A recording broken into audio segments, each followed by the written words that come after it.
Hello? There we go. Hi! I was muted.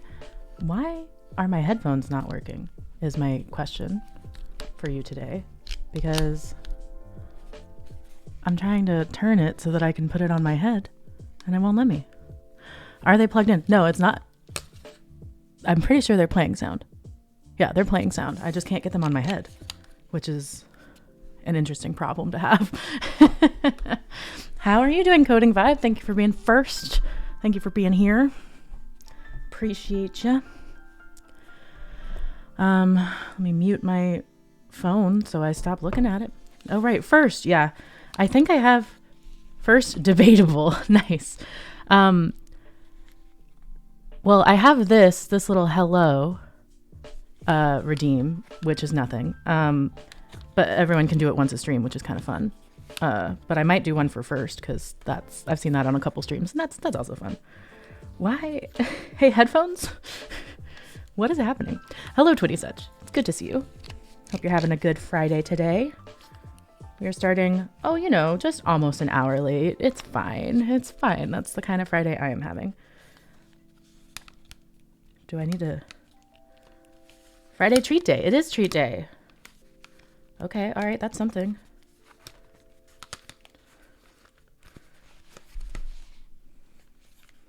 What have I done? Yeah, I had my Starbucks this morning, and now I have... Actually, thank you for the reminder. I need to take my tea out of the water so it's not still steeping. Now I have a hot tea because my throat is still hurting. I'm actually going to the doctor later today as well, because my throat should not still be hurting like 3 weeks later, but I'm not excited about going to the doctor. Why on earth? Did you have your breakfast meds? I did. Ooh, that sounds delicious. Oh, I also have, for later, we got some Girl Scout cookies. I don't think I've tried these, the Toast Yays, so I thought we would try them on stream. Ooh. Okay. Am I just gonna not have headphones? Like, how... Do you see how I can't put these on my ears? Oh, yeah, we do. That's right. A little mocha. A little mocha. Oh, my God. There we go. There we go. Okay, I figured it out. They were flipped the wrong way. Astrology coffee. Shut up. That is accurate, and I hate it. My God, what a life. Also, I did fix this just chatting screen so that my camera's bigger, but that also means I accidentally messed it up on my other screen, and I was doing it right before going live, so Oh, okay. It's this one's. Yeah. I do feel like the adaptogen coffee is not anything real, but as long as it tastes fine, I don't care. Squid chips, which is like squid chips, but with no D. Hello. First time chat. Hello. Welcome. Thank you for the follow. I just saw that you followed. I appreciate you. I hope you're doing well today. I need to post on Instagram that we're going live. Otherwise, it's like, is anyone gonna know? If you go live and you don't post about it, have you gone live? It's hard to say. I'll do a selfie of me in the little thing. Wow. So cute. Live now. Live now. Come hang out. Trying to adapt to this poor mental state, you dig? Yeah, I feel that. That's why I think adaptogens target, like the marketing targets people who are vulnerable. We already have so much happening. Okay, so I do want to be clear. It's not no two-factor auth. It is no text message related two-factor auth. So you can do it with an app. I also want to be clear that is not great either, because a lot of people, like people who don't know about security, don't know how to do with the app or whatever, right? Like they don't know how to do two-factor stuff. I think you can I use like Google Authenticator. I haven't set it up for this yet. I just keep pressing no, but Google Authenticator is really easy. But people that don't have a smartphone, which there are people that don't have smartphones, there are people who are just not very technical. Like a million reasons why having the text message two-factor auth is fine, and they should keep it. But Twitter's killing me. Twitter is killing me. They're really trying to get me to stop going. But I guess I've decided I'm stuck with them until the end of time, until it actually dies and not just like tries to die. I mean, I guess, but like, okay, this is gonna age myself here. Back in the day before smartphones, to tweet while you were out, you had to text a phone number. So to me, it feels like they're getting rid of like how Twitter started. That she and the program today. Ooh, I do not understand what you are trying to say. If you rephrase it, I will try again. Yeah, right. I know. It's a flashback. That's how old I am, as I was on Twitter before smartphones, or before they were that common. I've texted to tweet before. By the way, nothing important, by the way. Like this was back in the day. Oh, I saw this meme. Wait, I can actually pull it up. Hold. Oh, actually, no, I don't have it hooked up to this computer. I saw this meme. I'll do it over here. That really just took me back. Speaking of like being old. Wow, Liz messages me too much. Sorry, Liz, this is a call out post. I literally shared this yesterday. Here we go.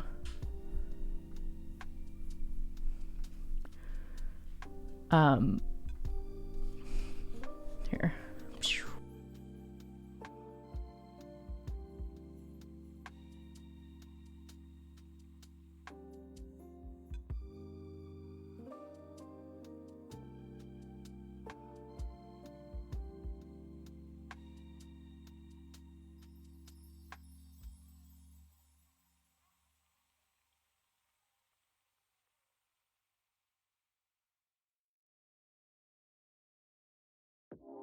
How on earth?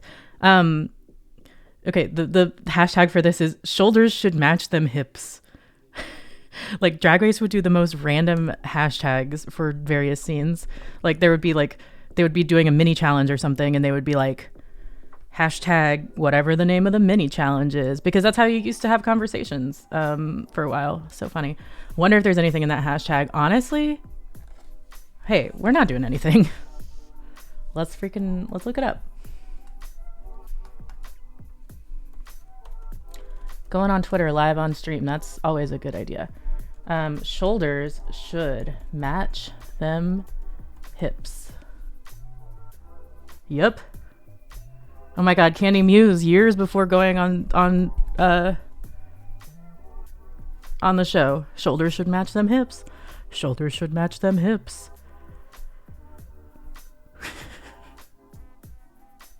I miss when Drag Race tried to make these long ass hashtags a thing. Like that was so quirky of them. Hashtag shoulders should match them hips.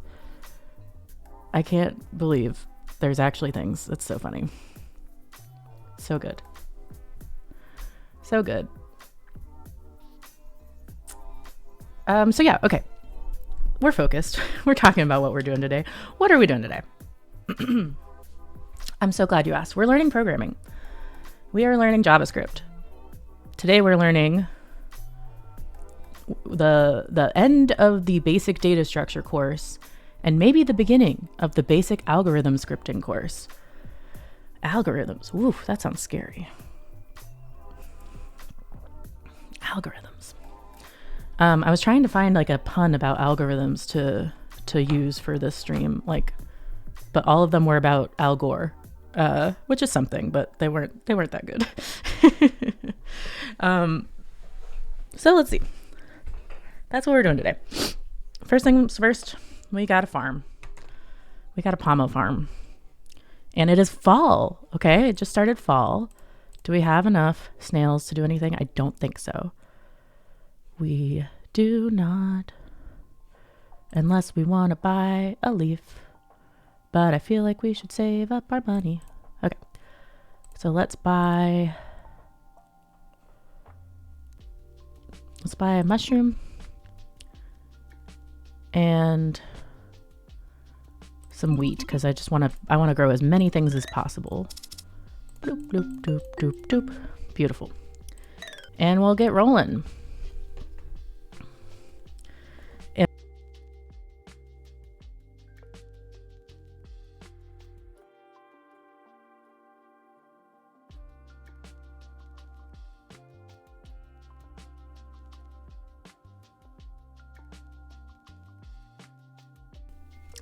Okay, so my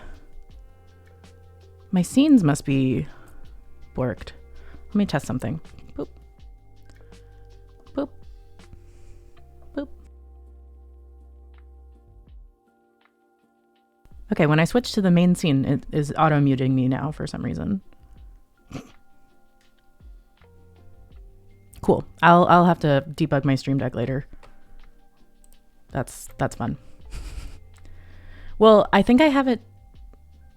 I think I'm supposed to have it to where on the scenes, so on my BRB screen, it should mute me automatically. And maybe I have it set to the ones where I'm not muted to unmute, but maybe it's mad because I am currently not muted and it just toggles to the other one. You know what I'm saying? You know what I'm saying? Too much automation makes Jack a dull boy. All right.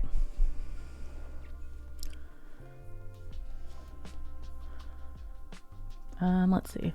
Why do I have a Wikipedia about Jonestown open? Why am I like this? Okay. So what were we working on? Ah, yes. Objects. My favorite, actually. Add key value pairs to JavaScript objects. Is that text a good size? Yeah. Let me know if it's not. At their most basic, objects are just collections of key value pairs. In other words, they are pieces of data, values, mapped to unique identifiers called properties, keys. Take a look at this example. Tekken character, player, oh gosh, I don't know how to say that. Fighting style, taekwondo, human, true. Okay, the above code defines a Tekken video game character object called Tekken character. It has 3 properties, each of which map to a specific value. If you wanted to add an additional property such as origin, it can be done by assigning origin to an object. Origin, South Korea. And that's Tekken character.origin. This uses dot notation. If you were to observe the Tekken character object, it would now include origin. He also had distinct orange hair. I feel like we need to look this man up. Oh, this guy. The Tekken man.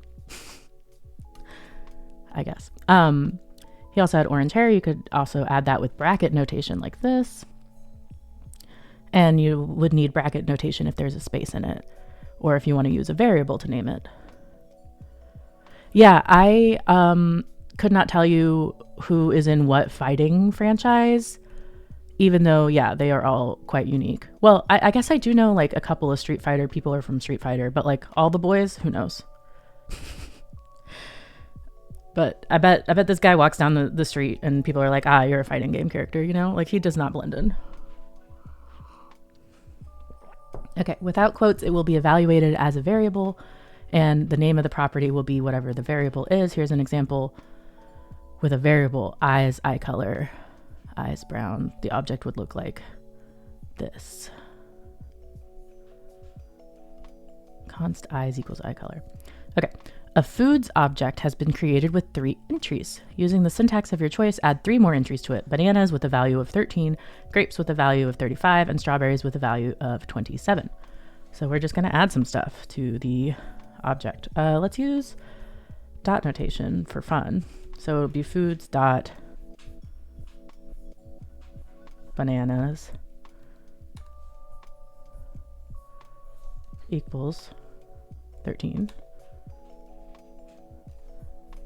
And then foods dot grapes equals 35. That's a lot of grapes. Foods dot strawberries equals 27.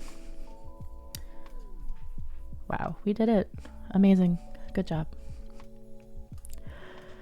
Modify an object nested within an object. Oh gosh. Okay. This is where the stuff starts getting Not my favorite.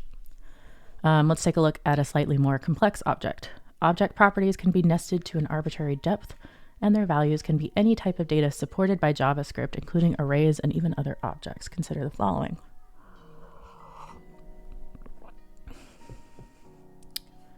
Let nested object equal ID is this, date is this, data is another object with these things in it.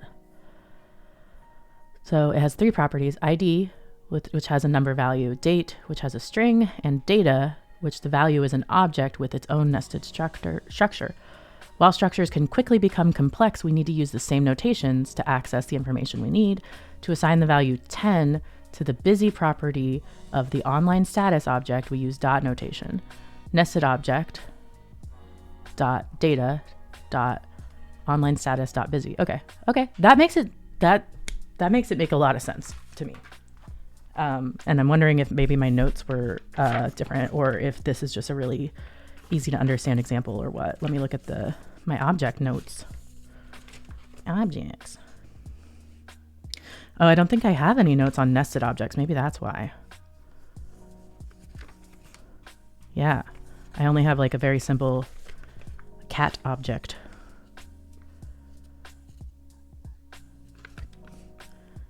Name equals whiskers, legs equals 4. Interesting. Okay.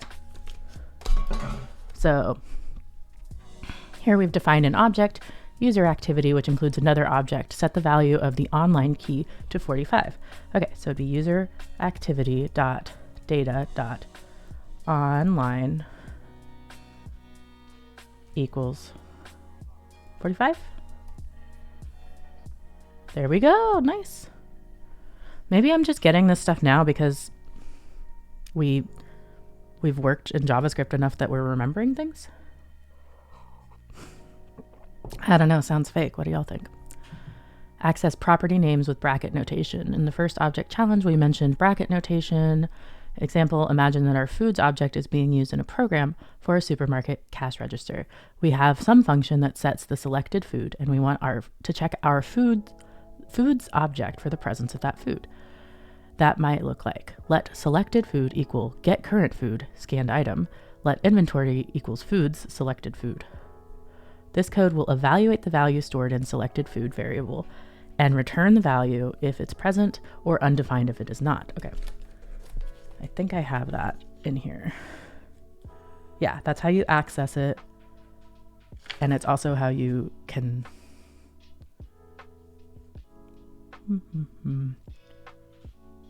Okay, this is that thing where like you almost can skip, you don't have to say like, if foods selected food equals true, let that equals inventory. You can kind of just like, if it returns true, it will give it the value. Bracket notation is useful because sometimes object properties are not known before runtime, or we need to access them in a more dynamic way. We've defined a function, check inventory, which receives a scanned item as an argument. Return the current value of the scanned item in the foods object. You can assume that only valid keys will be provided as an argument to check inventory. Okay, so we want to return let check inventory equal foods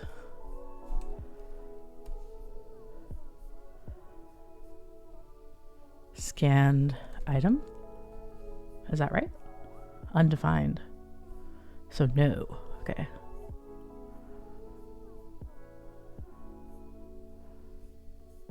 Check inventory should be a function.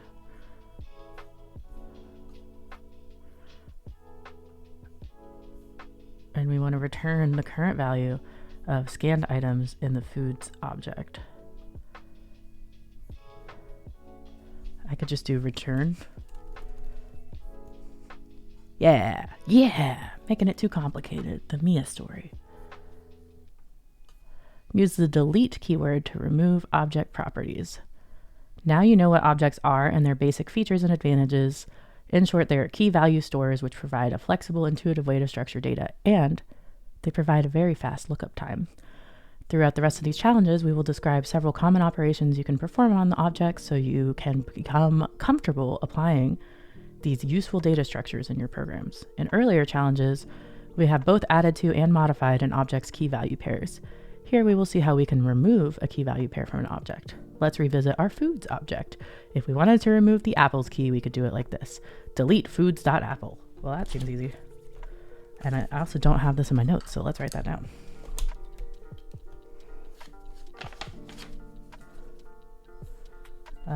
Let's see. The example is a cat, so I guess it would be like delete enemies.cat or delete cat.enemies. Delete cat.enemies.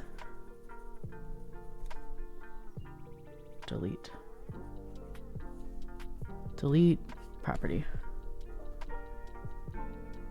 Okay. We can use the delete keyword, or no, wait, this is the challenge. Use the delete keyword to remove oranges, plums, and strawberries from the food object, okay?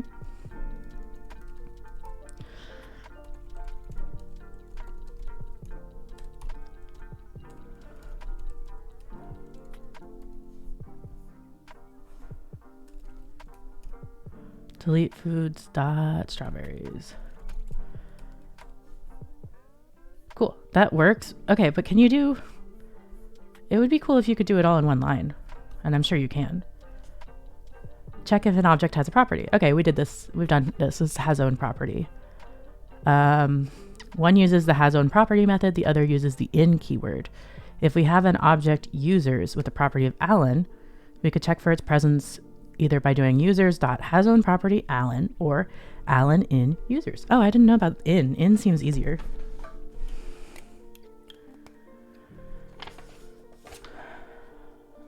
I don't have notes about this either, but I think that's okay. I think I'll remember this. Famous last words. I think I'll remember this. All right. Finish writing the function so it returns true if the object passed to it contains all four names, and should return false otherwise, okay? So let's see.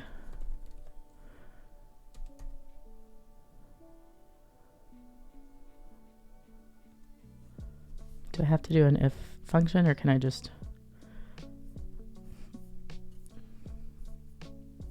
Can I check for all the properties at once is what I'm wondering. Let's see.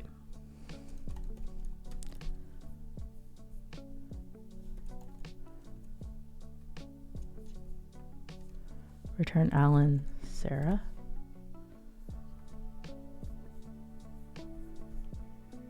Nope.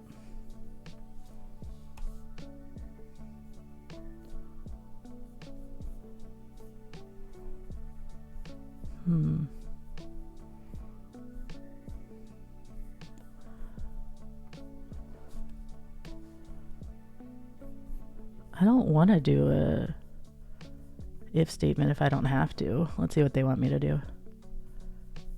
Oh, they only want a solution. You only want a solution. Okay. If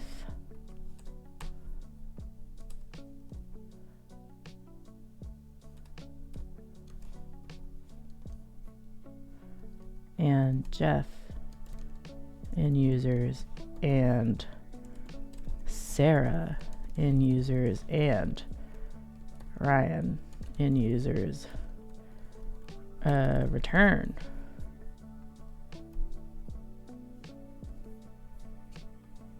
I think where's my if function? If this then this stuff. Notes.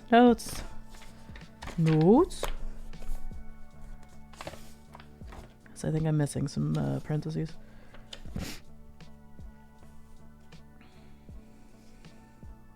Oh wait, I can use these. What did they call this?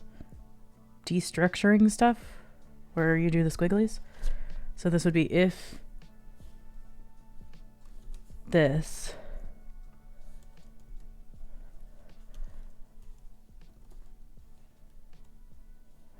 Return true.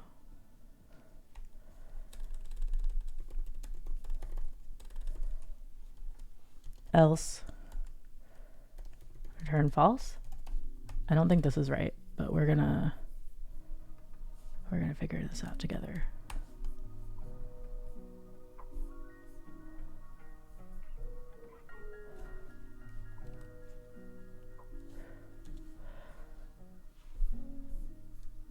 The user's object should not be accessed directly is the test that's failing.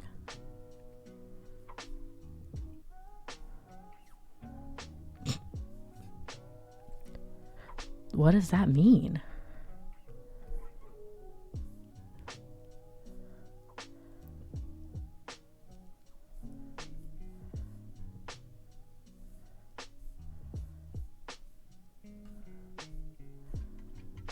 Why?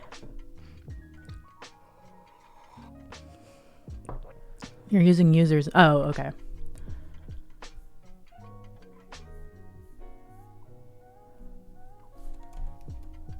So I just need to change these to user obj.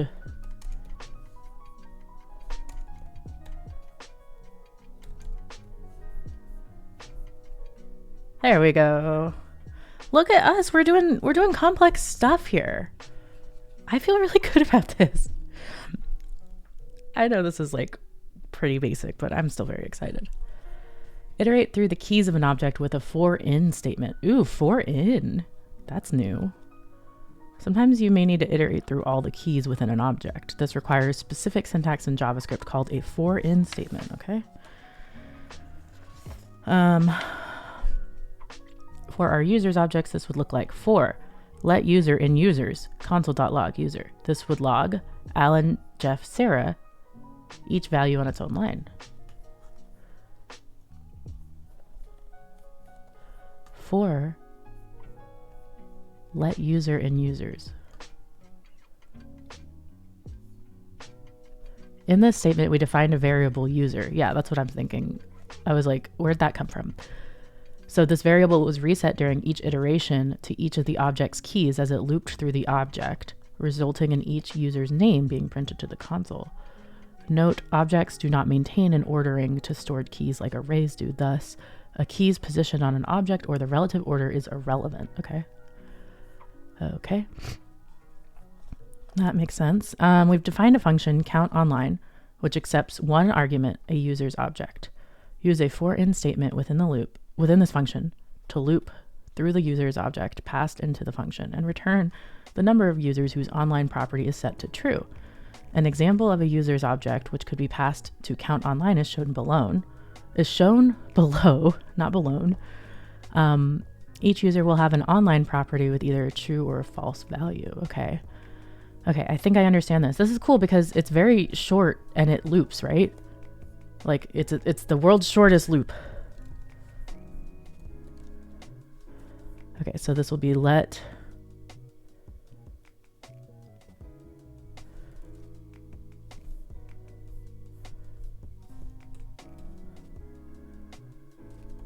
online in users obj, maybe?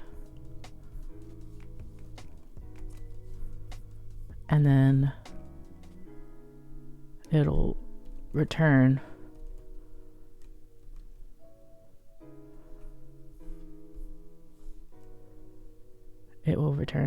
online, maybe?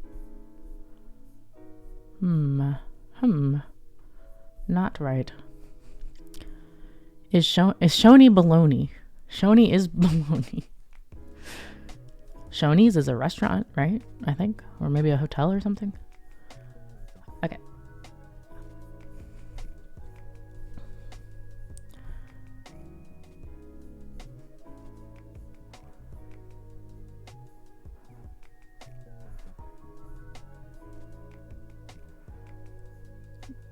So we're trying to find all the users, return the number of users whose online property is set to true. Oh, we're trying to return a number. Okay.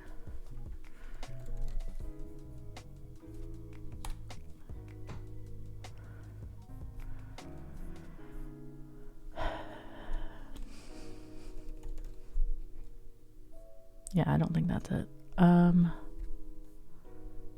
We're trying to return for each true return +1 number. But I don't know how to do that. I feel like there's got to be an easier way. Let's see. Like, this seems like something there would be shorthand for.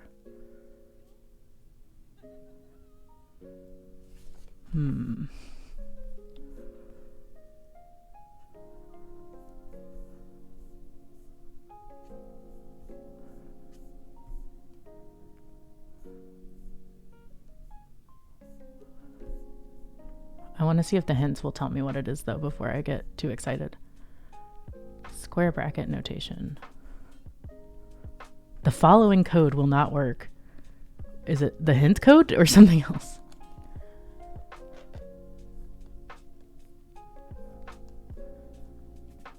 For let user in obj. If obj.user.online is true.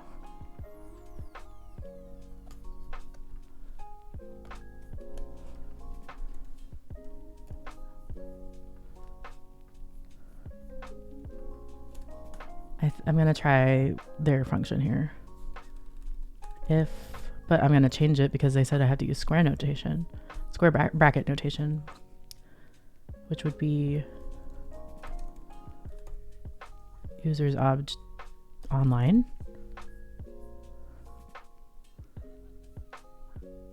Oh, it's user.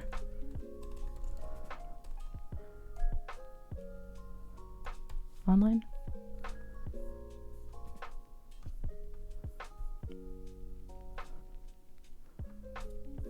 Wait, that's weird. If obj bracket user dot online.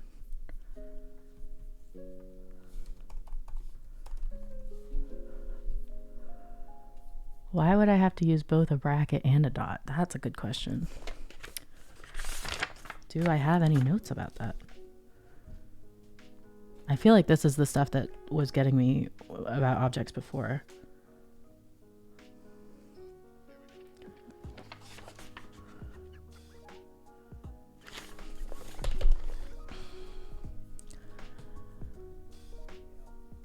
Square bracket notation must be used to call a variable property name.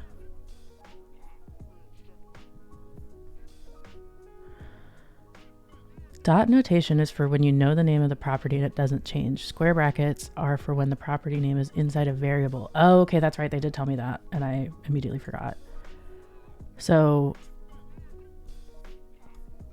we know this is a variable. This one is the same for everybody.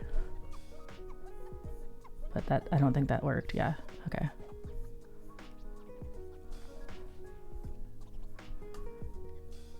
This is clearly not what they just taught me up here, huh? Objects do not maintain an ordering. Okay, that's fine. We define a function which accepts one argument, a user's object. Okay, good. Yeah. Use a for in statement to loop through the user's object. Pass into the function. And return the number of users whose online property is set to true.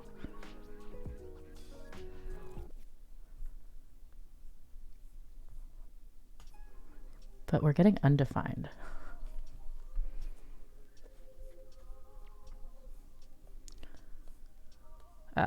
Okay, yeah, we weren't going to get here. Not based on what they were telling me. Okay, so, but this makes sense. So what they're saying is we need to define something called result. Let it equal that. If this is true, then we add, what do you call it? Iterate? No. What's it called when you add?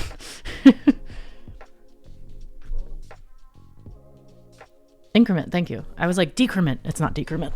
Decrement's the other way. Then we increment the result. I think it's called math. Thank you, Twitty Such. Oh my God, you're so helpful. And then we return the result. Well, that's why I can't do it. It's math. I'm too gay for math. Okay, I don't know that we would have gotten there based on what I was looking at because I was too focused on this part and not the rest of the problem. So I don't feel too bad about cheating on that one. Oh, it is already break time? Dang. Dang, oh dang. Let's pick some stuff. Let's water some stuff. Let's sell some stuff. Let's buy some stuff. We got 80s. 80. We can do one kohlrabi, but I think I'm trying to go for volume a little bit more. So onion or kale. Let's do a kale and a carrot and some wheat. I haven't gotten time to put it back yet. My look. Wait. Time for me to yell at you for not telling me to make you a camera one. What? A camera frame? Look, I broke this. This is my fault. It's because I didn't realize that it was duplicated on this screen. And so I changed the frame on this one real quick right before stream. And then now when I go to this one, it's broken. And that's on me. And also this one. I didn't fix it on this one. So that's on me. That's not you. I will fix it, I promise. But it looks great and everybody says so. So how are you doing, Liz?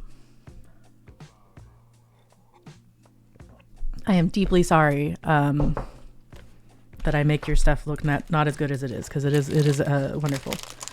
I'm gonna eat some Girl Scout cookies during the break here. Let's go back to the screen.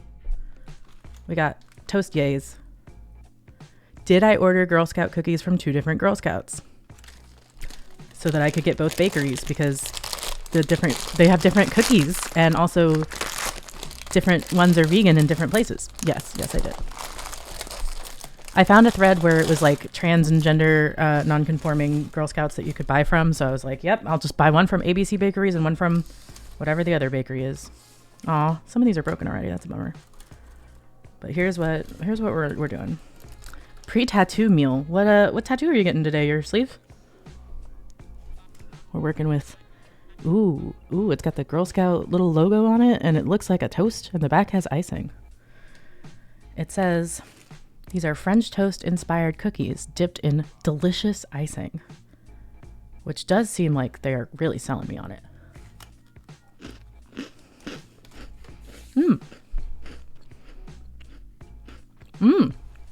Actually, I quite like these. This is not going to sound like a compliment, but they're not too sweet. And this is how I know I'm old. They're very cinnamony, and I really like a cinnamon cookie. Like, I love a snickerdoodle. So I think, if I remember correctly, some of the toastiers are vegan, and some of them are made with dairy, or something like that. So I had to order through a different bakery for these. Oh, they have maple syrup. That's another flavor I'm getting. That's really good. Hell yeah. Thank you, Girl Scouts, for making cookies. I accidentally made my coffee too sweet. No, that's the worst. Because then you're like, well, if you're me, you're like, I'm going to put some more milk in and it'll be better. And then it's too milky and it's bad.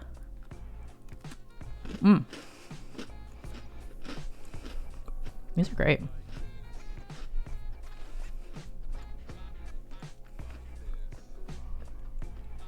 Oh yeah, Liz, you totally sent this to me. I love the frog. Just straight honey.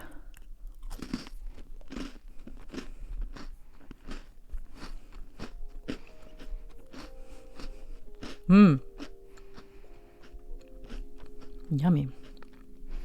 Oh, the mouse wasn't finished. Let me look. Can I share this with the class, or would you like to keep it private? Oh, that's so cute. I'm obsessed with the mushrooms. I mean, that's smart, but that is a lot of honey. I gotta share because this is so cute. Liz is working on getting their sleeve tattooed, and it's gonna be so freaking good. Look at this. I'll zoom in. This is the inside. So there's a butterfly, there's these really pretty strawberries, a little snail, a little frog friend, I guess a crystal. That's really cool. Big old crystal. The frog is hiding. Liz said the frog is hiding. They're hiding from each other because they're both scared of each other. Look at these mushrooms and the little mouse with the bell on it. This makes me want to get a large scale tattoo like this. Because I just love how it's large and everything goes together. And this is just the inside. The outside is really cute too. But also you have your work cut out for you today, huh?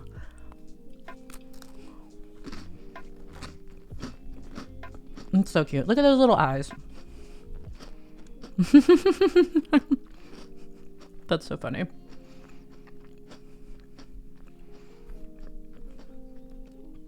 I'm still trying to, I asked for tattoo artist suggestions for when I'm in Berlin. And I was like, this is such a long shot because I don't know a lot of people in Berlin or like in Germany that would also know who to go to for a tattoo. But I did get some suggestions, so I need to look into it. But it's so funny because the artist that I was looking at booking, their name is Mo Cathy. I was like, this is who I'm hoping to book, but like their books aren't open yet, so we'll see. And before my friend went to the next page, she replied to my Instagram story question box thing and was like, Mo Cathy, you gotta get something done by Mo. And then I was like, oh shit, like we're we're on the same page with that. So hopefully that'll work out. I would be thrilled. You should get more tattoos. I mean, I'm biased, but tattoos are good. I would like to get a tattoo that's related to sewing or making and that kind of thing. Maybe not. The hard thing is I'm such a like serial crafter that I don't have any one, like you have knit for years and you've sewn for years. So it's a little easier to be like, yeah, I'm totally committed to this, but I maybe I'll do something more generic, like a needle and thread than like I don't know, maybe a pin cushion.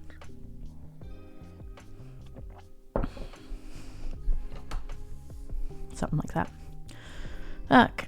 Oh, or a mouse carrying those things. I do love the tomato pin cushion. Yeah, the cute mouse. I do love an animal. I've been kind of wanting to get, I have some of my grandma's china, like tea china, that I inherited from her. And I was kind of thinking of getting like maybe a teapot and teacup, and then I could get an animal in one of the teacups. But maybe I could just like, that could be the whole half sleeve up here. It's kind of like a crafting, and this is my grandma half sleeve. I stay getting little guys. I only get tattoos that you can say, oh, he's just a little guy. It's true. It's true. I got a little guy right here. Got a couple little guys. Gonna get the mug. I do the teapot, and then next to it is the East Fork mug. East Fork is the mug. The mug. I don't know. I don't know. They've claimed it. Generate an array of all object keys with objects.keys. I did take great pleasure in picking what color mug I was going to have on stream today. I was like, I'm feeling a little fiddlehead vibe. Fiddlehead vibe.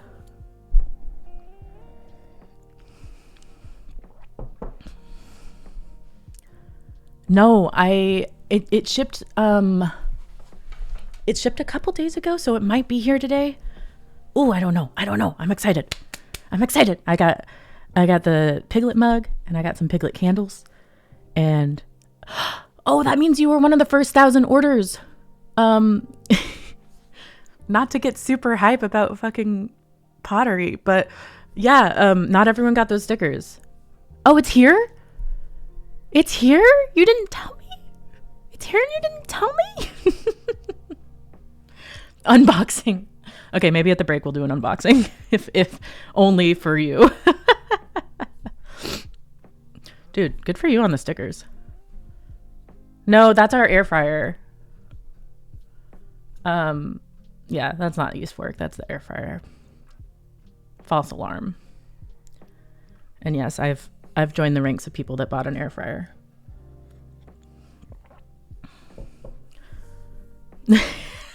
Sorry, Tony Such. I'm so sorry. Hold on. I'm just gonna, I know we're in the focus time, but don't tell. I'm gonna look up if the East Fork stuff is supposed to come today. Because I think I ordered pretty shortly after you, so it should be here soon. Your East Fork order is heading your way.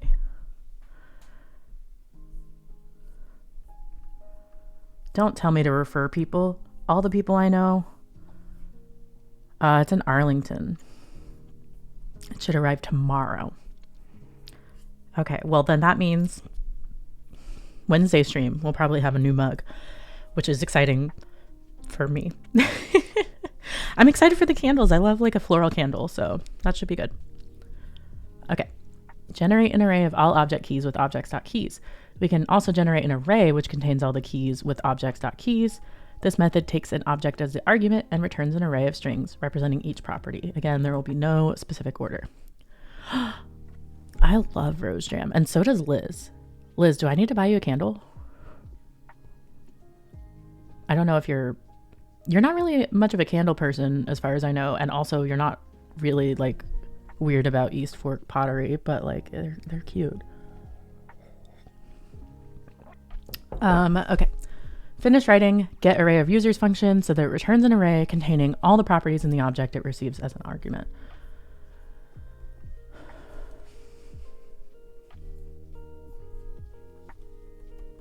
Return object. Well, I love that they didn't give me an example of this. So is it obj.keys? No. I'm gonna Google this because I don't want to look at their hints.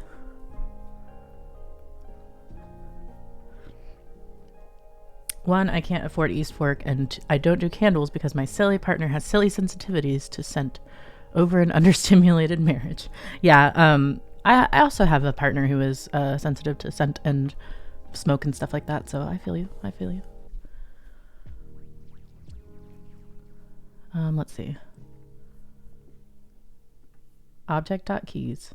Object 1. Okay, so it is, we have to do object and then obj. No. Try again. Read again.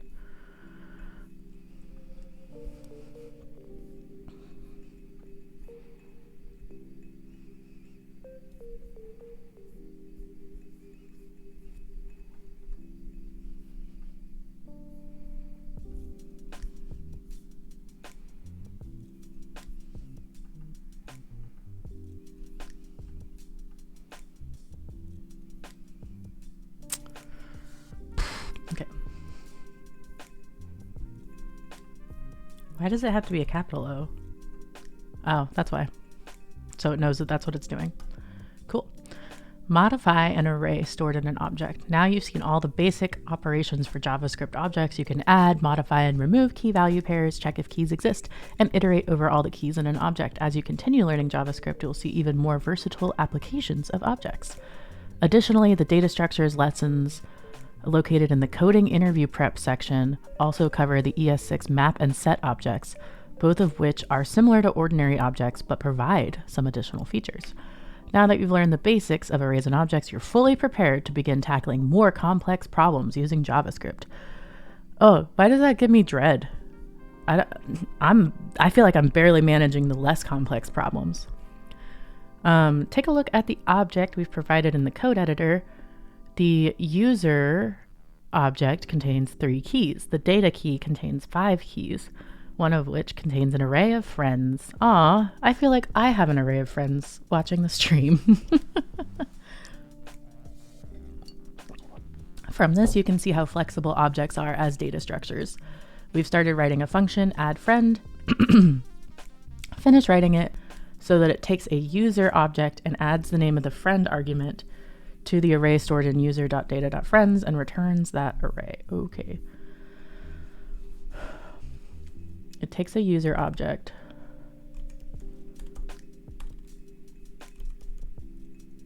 and adds friend.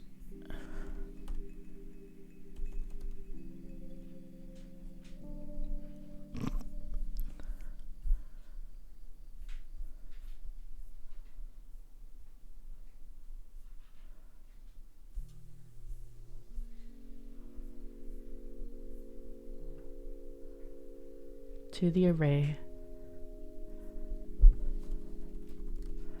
user.data.friends.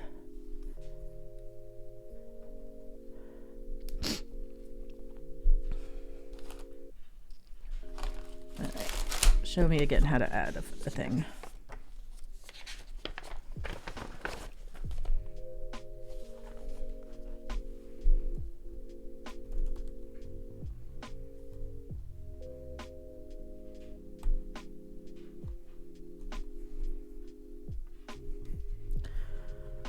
User, I think it's user data dot friends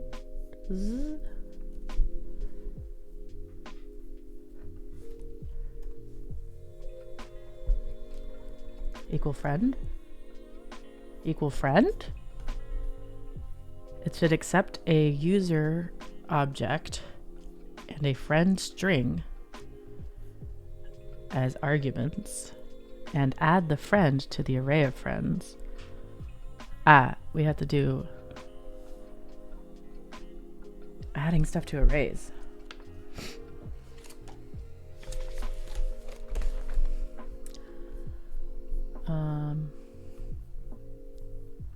JavaScript.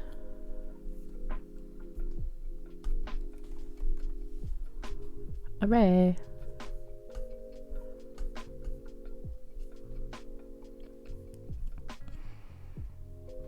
Can we do push?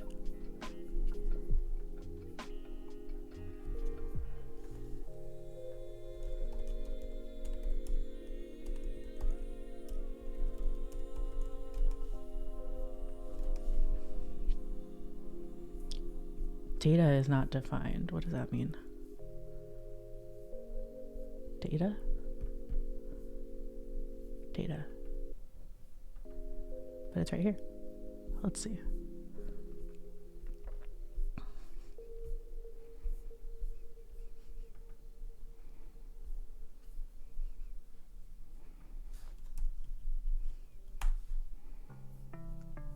Data is not defined. Have a good shower, Liz. Being a stinky baby is not preferable, I think.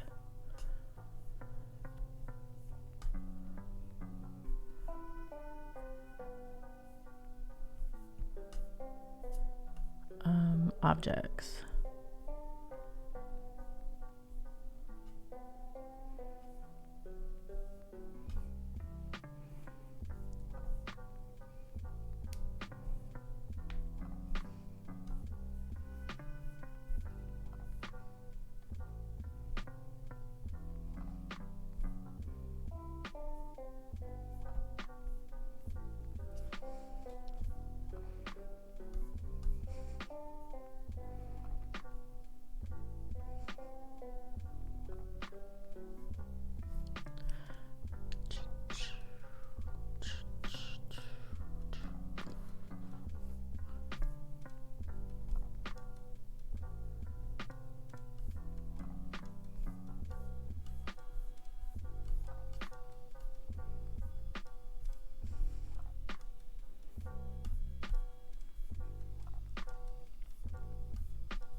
Okay, I need to scroll up to see what Coding Vibe said a while ago about the brackets versus dot notation, because I think that's what's messing us up.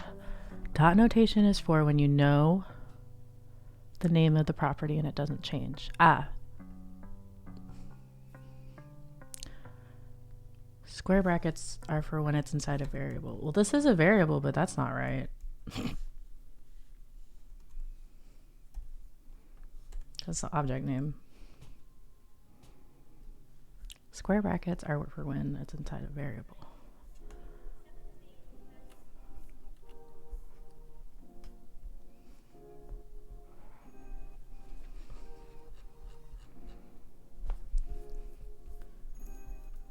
Data is not defined.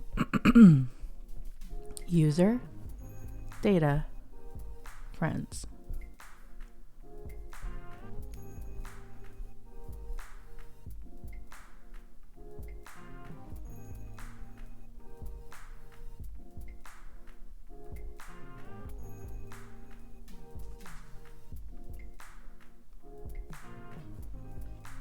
Let's look at the hints. The function can be written in just 2 lines of code. Don't tell me that. The first line should just use the push function to add the friend parameter to the array found in user.data.friend. That's what I did. Oh.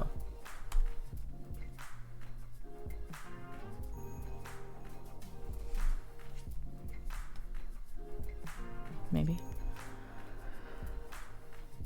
Remember that user must be referenced with the first parameter given in the add friend function. Yeah, which is user obj.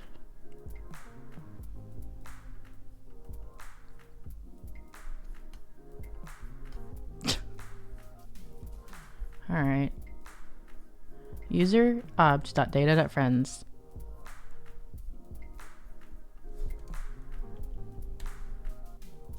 Wait, why did that work? Hold. Let's figure this out. It's probably because I had a whole bunch of extra stuff here first that was mad at me for some reason. Okay, whatever. Logic was right. We're very smart. Y'all, we finished basic data structures.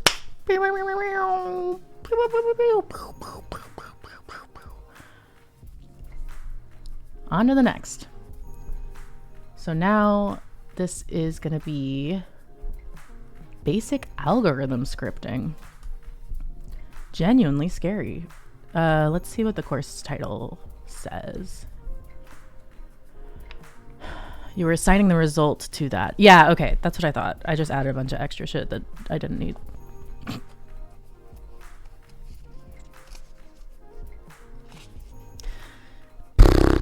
Look, we're learning. The problem was different than I thought it was, but we're still learning. Also, we're getting there a lot faster, it feels like, at least. Okay. Basic data structures. Data can be stored and accessed in many ways. Wait, nope, that's what we just did. Burp. Basic algorithm scripting. An algorithm is a series of step-by-step instructions that describe how to do something. To write an effective algorithm, it helps to break a problem down into smaller parts and think carefully about how to solve them, or how to solve each part with code. In this course, you'll learn the fundamentals of algorithmic thinking by writing algorithms that do everything from converting temperatures to handling complex 2D arrays. Cool. And then I'm just going to peek at what the rest of this is. We've got, after that, we have object-oriented programming, we have functional programming, intermediate algorithm scripting, and then projects. So we're getting there, y'all. We are getting to the end of the course. Wild. Okay, convert Celsius to Fahrenheit. The formula to convert from Celsius to Fahrenheit is the temperature in Celsius times 9/5 plus 32. You are given a variable, Celsius, representing a temperature in Celsius. Use the variable Fahrenheit, already defined, and assign it to the Fahrenheit temperature equivalent to the given Celsius temperature. Use the formula above to help convert the temperature. Okay, I think we did something similar to this previously, so let's see if we can do it. Fahrenheit equals Celsius times 9/5 plus 32. Is that it? Hey, look at us. Reverse a string. Reverse the provided string and return the reversed string. For example, hello should become ole. Function reverse string, return string. Well, we gotta...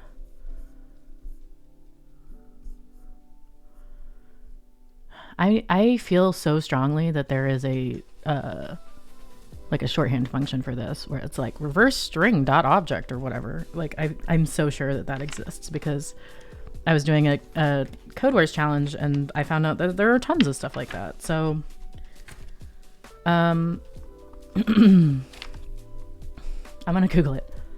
JavaScript reverse string.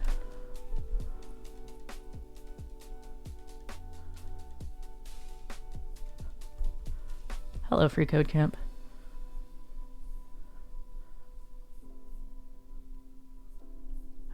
It's based on this exercise? That's funny.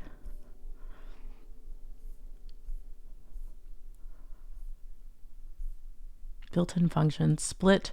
Here we go, reverse. Join. So first you do a reverse string. No, first you gotta split it. Okay, you use all three. Use a decrementing for loop. I don't want to do that. That's the one I'm trying to avoid. And then recursion. Oh, I don't think that's gonna be good either. Conditional ternary operators. Okay, we're gonna do this first stuff, and because, so we're using split, reverse, and join, and I'm gonna try to not look.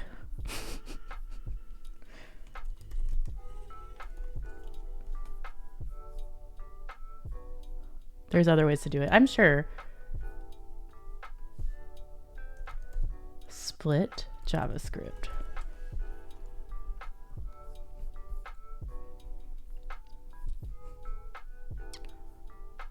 Takes a pattern and divides it into an ordered list of substrings.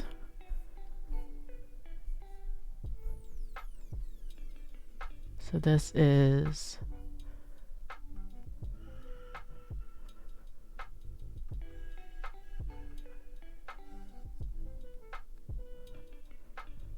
oh, okay. I think you can pick how many characters. So actually what we're going to do is it's str.split and then empty.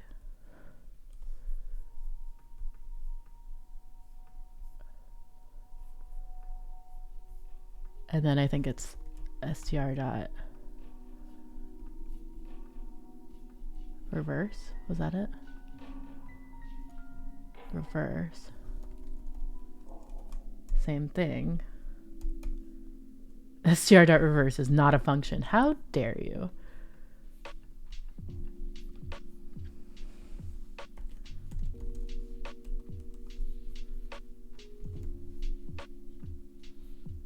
Reverse. Array in place. Okay, it's because it's an array. It would be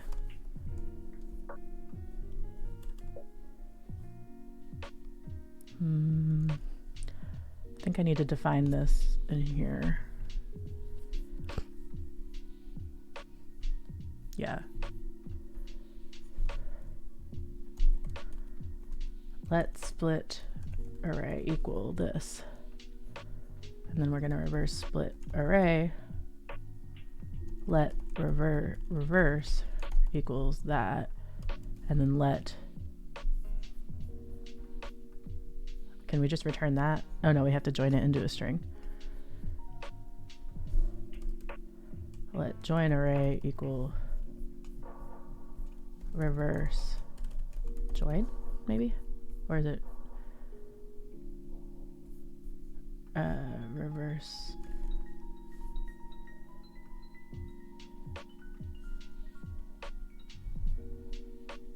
array?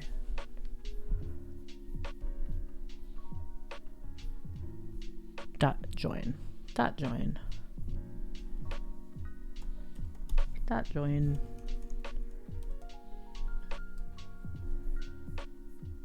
And then we want to return join array. Reverse is not defined. That's okay. We're going to figure it out.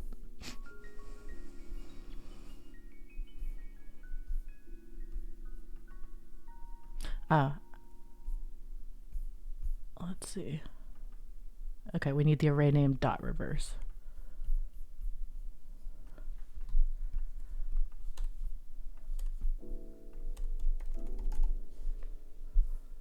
Reverse array is not defined.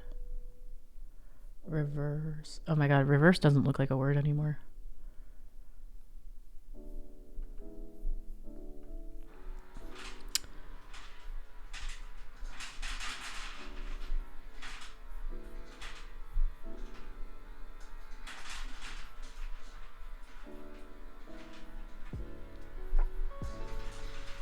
I forgot these.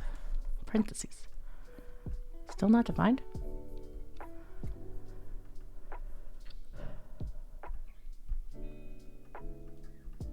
Oh, reverse re. I spelled it wrong. Okay, cool. That did it. That's probably the easiest way I would do it. How would you do it, Coding Vibe?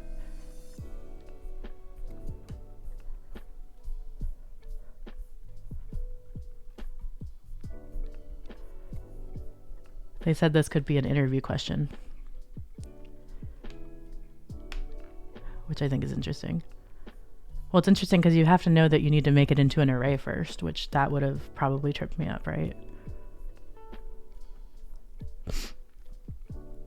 Here's a multi-line solution to do it. Get ready. Okay.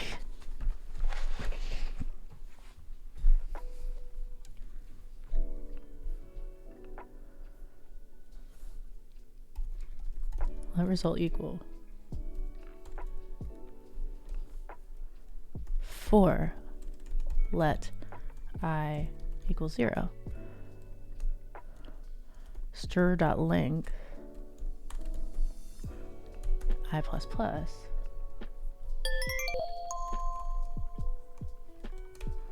Result plus equals str I plus result.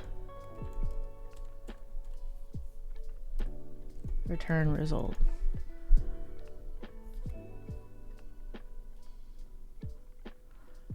Allocation size overflow. Oh, did I type something wrong? Hold. Take out the plus in front of the equal. Oh. Potential infinite loop detected. Uh-oh.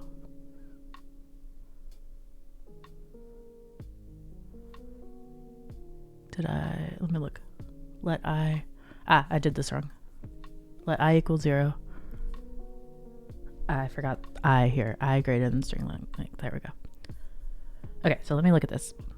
Yeah, it is break time. I know. I'll get there in a second. So, let the result equal an empty string. Iterating through result equals string, the number that we're iterating on, plus result. Oh, okay, so this is the index of like the first thing in the string, the second thing in the string, the third thing in the string, right? It loops through it and it says add that to the result string. So we're reversing it. Is that right? Is that right? Am I brilliant? Am I smart? For every character, add the character to the front of the result string. Man, that is so much easier to say than the stuff I was just saying. We focused 50 times. We got a bunch of snails and we earned 100 snails. We got snails. Okay, let's see. Let's buy some stuff. Man, that's a very elegant solution. I also don't know if I could have gotten there on my own. I don't think so. Okay, 35. Okay, we cannot afford our duck friend. We could remove the boulder from the field. Get more peas per minute focusing.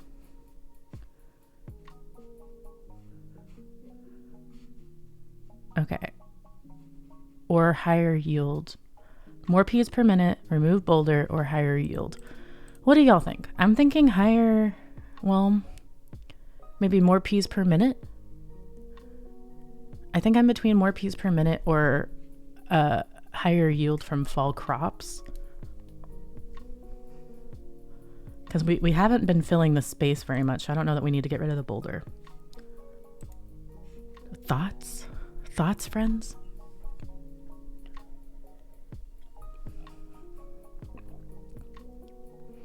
I don't want to make the wrong choice.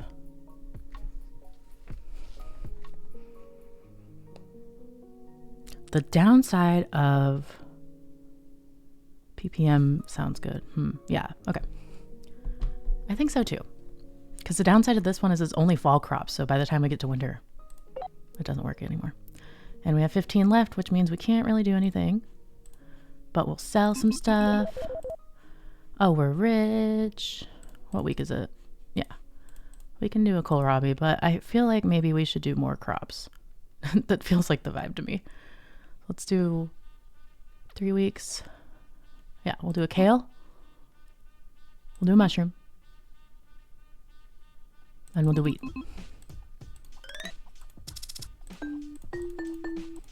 Amazing. I love PomoFarm. PomoFarm is like, so I've only been playing on stream, and it has truly been hard because I want to play all the time. Like, I want to have it in the background. Weirdly, PomoFarm is that girl. You're right.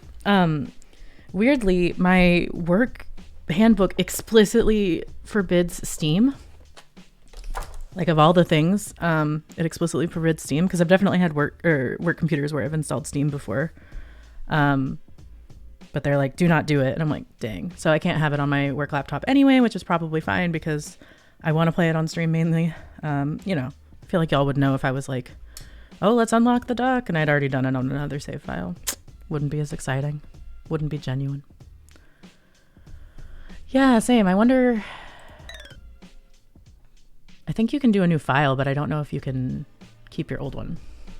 But it'd be cool to be like, oh, this is my PomoFarm for this activity I'm doing, and this is my PomoFarm for this other one, and here's how much time I've spent on this. We're almost done with our second year of farming, and our farm is still kind of a mess. Should I be looking up PomoFarm strats? Strats.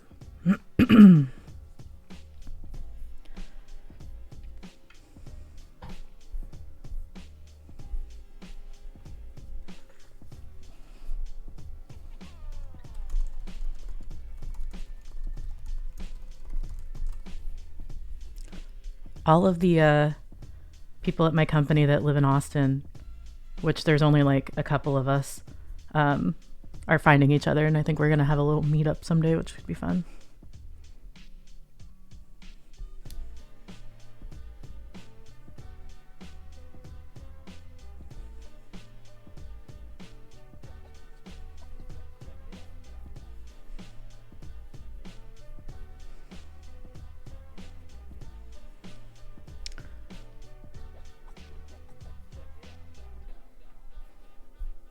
Done. Also, it's I don't know if it's because it's St. Patrick's Day, but a lot of my coworkers are out today, and it's very quiet. Hell yeah, focus with me. Ariana Grande, focus on me.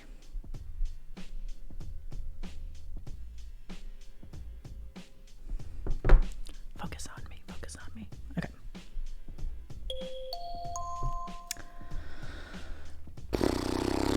Okay. Oh, we got an Achievo. Cute.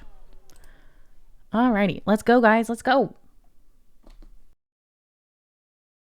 Or whatever the opposite of guys is. Y'all. Let's go, y'all. Factorialize a number. Oh. Return the factorial of the provided integer. If the integer is represented with the letter n, a factorial is the product of all positive integers less than or equal to n. Okay. Okay. Factorials are often represented with the shorthand notation n exclamation mark. For example, 5 exclamation mark is 1 times 2 times 3 times 4 times 5 equals 120. Only integers greater than or equal to 0 will be supplied to the function. Can I do like that? No.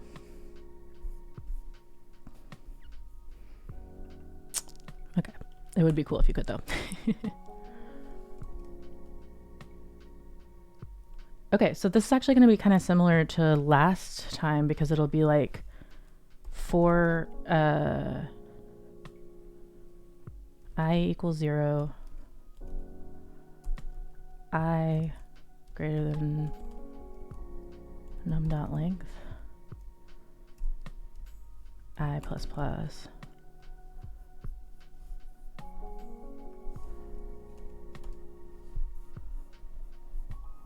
gonna go back. No, okay.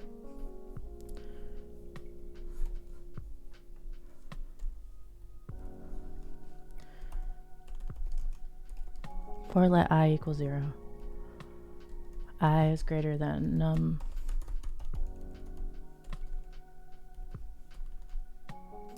dot length. I don't think that's right, but we'll get there. I plus plus.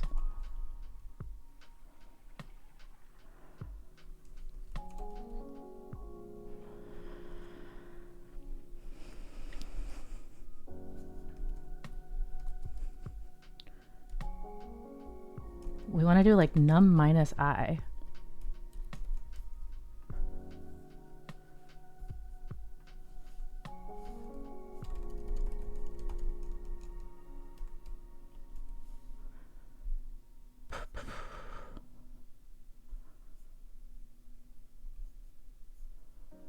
Okay, so my thinking here is for each iteration of the loop, we want basically num minus whatever the number of the loop we're on is. So num minus I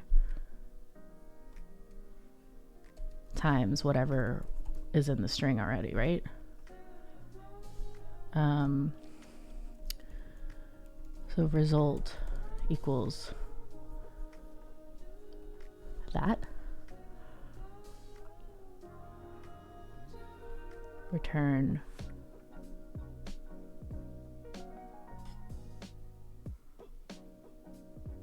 and we want to return result. Missing semicolon line 3. Is it here? Oh, I did a comma instead of a semicolon. Okay, that didn't work. Factorialize 5 should return a number. Maybe if I do let result equal 0. No, not reset. Oh my gosh. Whew. Okay, at least it returns a number. It's not going to be 0 though, and we're not going to multiply it then.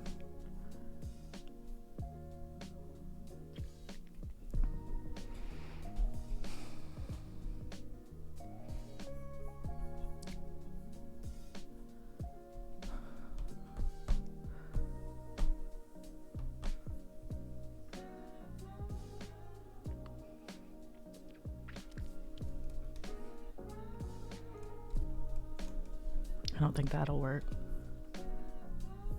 Yeah.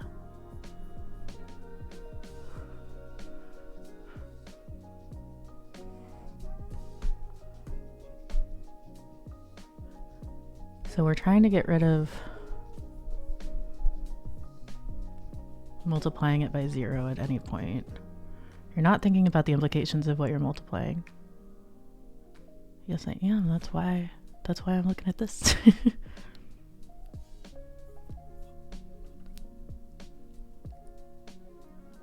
Because this is, so this would be 5 minus either 0, 1, 2, 3, 4, 5. Oh, but it can't go below 0. We don't want it to go below 0.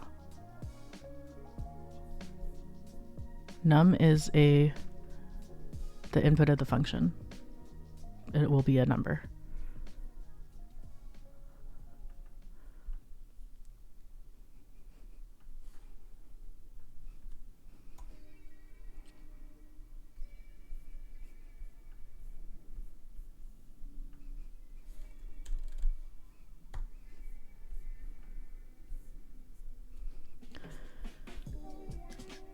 I don't know.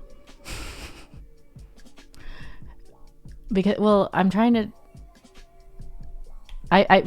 you might have missed it, but when I typed that, I said, that's probably not right. No, so I know that's not right because it's not a string. But I'm trying to do whatever the number is. I guess I could just do dot num or greater than num. Cause like then it would be, when it's 5, it still would go, right?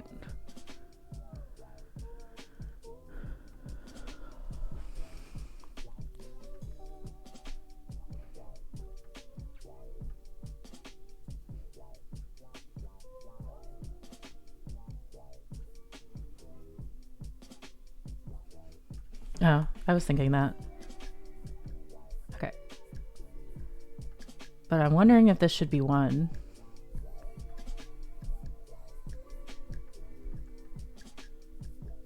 Because then I'll never multiply by 0.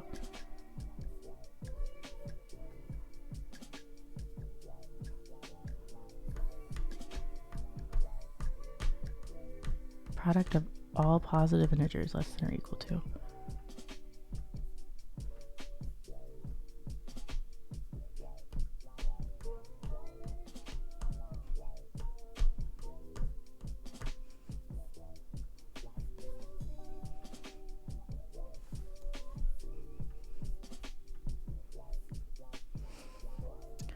Okay, so let's think for a second. If we're doing 5, let I equals 5, or let I equal 0 when I is greater than or equal to 5, and we're adding 1 to I every time. The result equals 5 minus 0 times 1.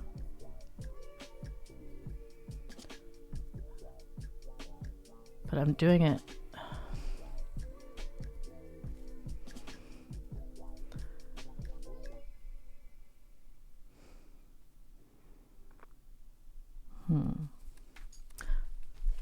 I know what I'm trying to do, and I don't think that's what it's doing.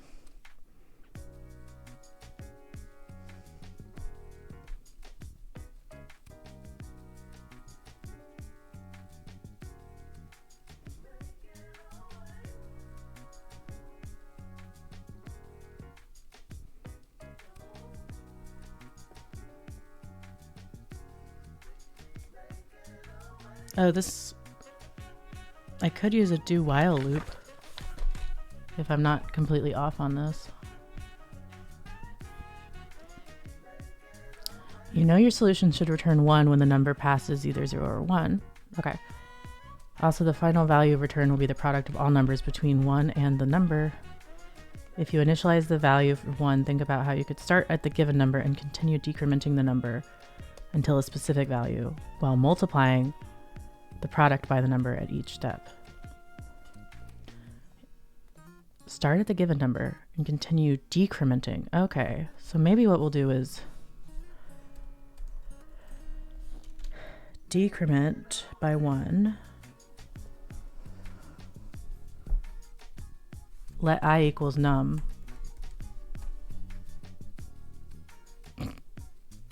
Potential infinite loop.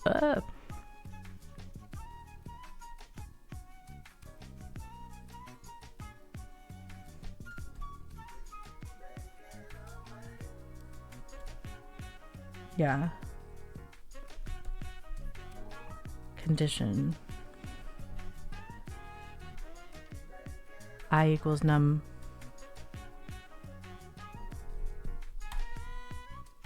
I is greater than num, or less than num. Okay, so we'll start at 5. 5. And we're going down every time. 5 minus. Well, should we just subtract it by 1? When do I want the loop to stop? When we have reached 0 or 1? When we've reached 1.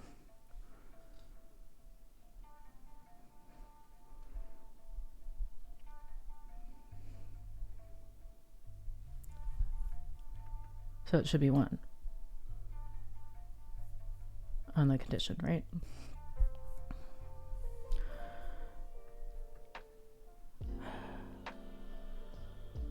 Okay, math. All right, math, let's go. Let's go, math.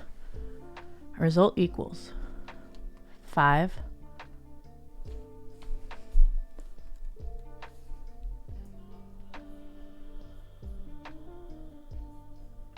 What am I trying to do every time? Subtract 1.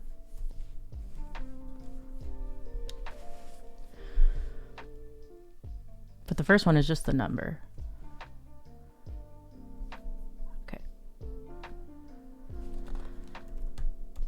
So the first one is num minus I.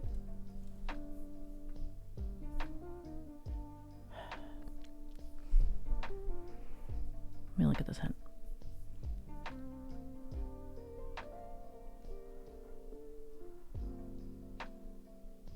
Oh, they want us to use a recursive solution. No, I'm skipping that. I don't want it. I don't want it.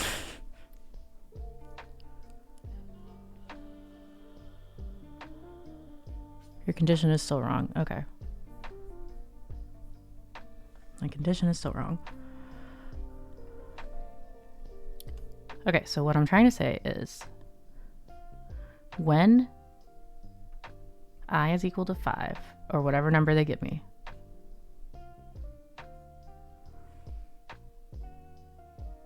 we're starting at the highest one until we're at 1.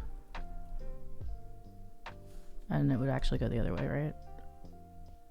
Then we decrement.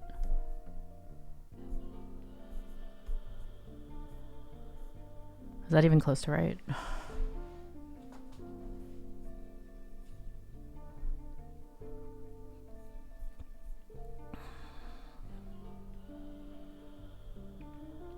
I didn't take any notes on recursive loops because I was like, I refuse. And, you know. Now that's what they want. That's what they want from me.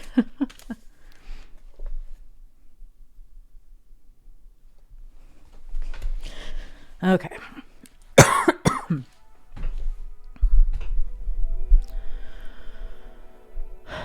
Okay. So that line is okay. Result equals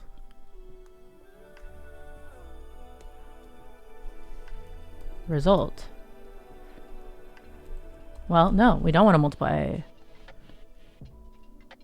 result by that.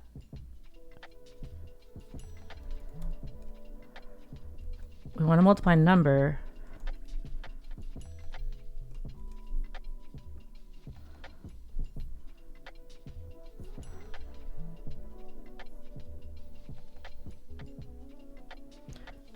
Man, I don't know why this is really getting me. I know what I'm trying to do, obviously. Is there a hint in here that is not use recursion?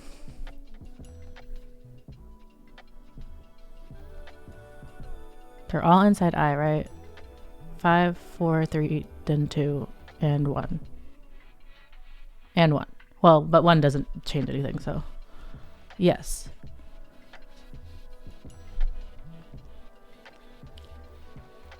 That's why I'm trying to use I.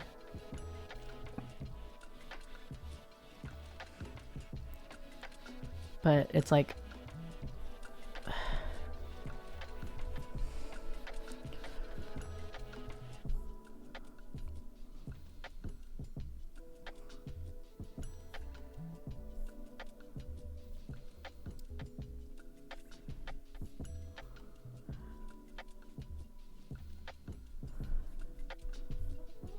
your logic with result is right. Okay. You're using all the numbers from num down to 1. Yeah, and I'm trying to figure out how to... The operation you're performing doesn't need to include num in the loop. Okay.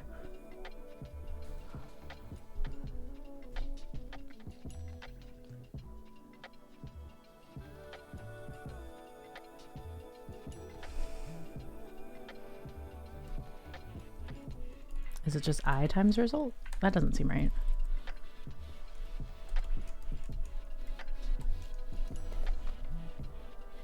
Whoa. Okay, hold on. We're gonna think about it. Just because it went correctly doesn't mean we know what we're doing, okay?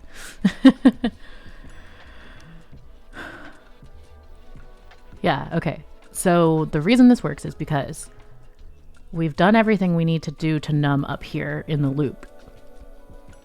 So now, if we're thinking through, let's say this is 5.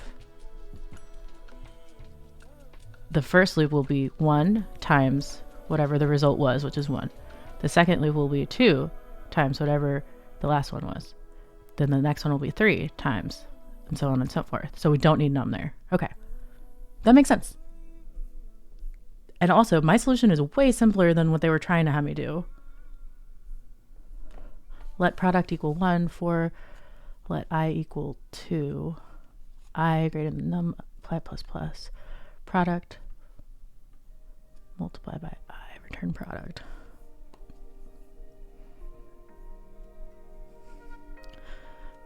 And recalculate product up to the value num. Okay. I'm curious about these. Return num times num minus 1. Oh, and it, okay. yeah, that seems hard. This one's also recursion. We'd use the reduce function to find the factorial value of the number. Oh, see, this is way more complicated. I like that my solution is almost this, but not quite. But we got there. We got there and I'm proud. Find the longest word in a string.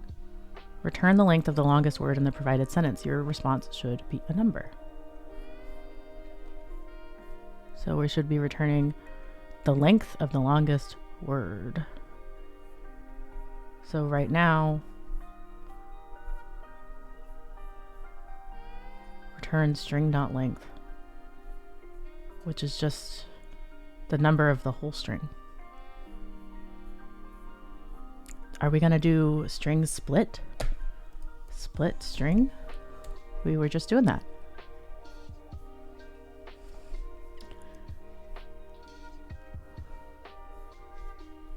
Let's look at length, string.length.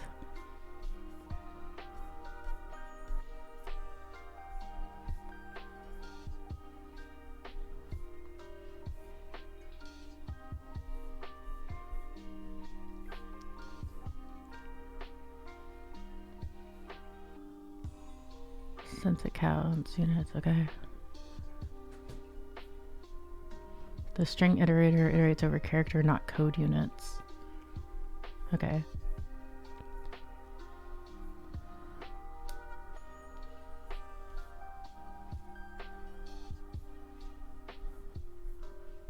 Assessing to length. Okay, so this doesn't say, this doesn't have the thing. So, but I think we can use split.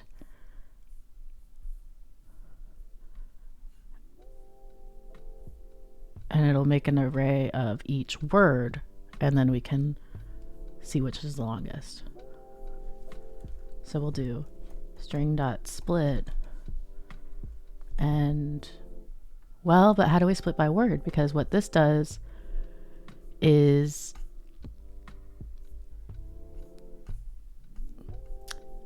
the pattern describing where the split should occur can be undefined, a string, or an object, omitting separator or passing undefined. Oh wait, is this a regex?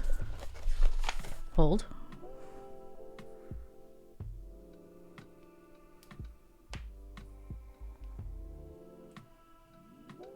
I feel like a regex might, we could use a regex.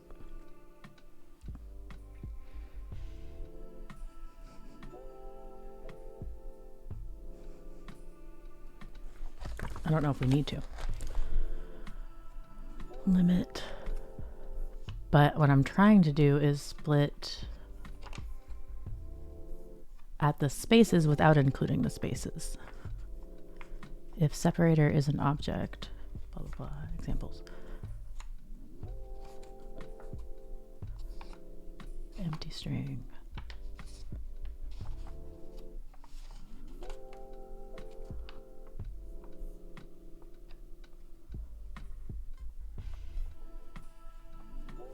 The separator is a space.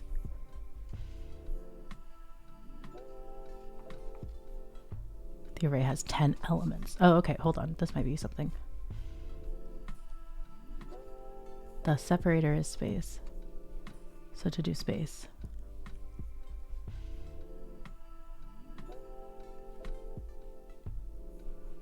Split.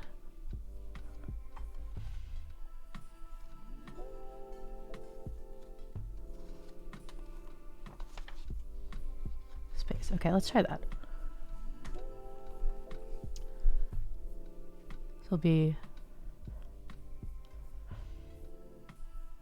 string.split space.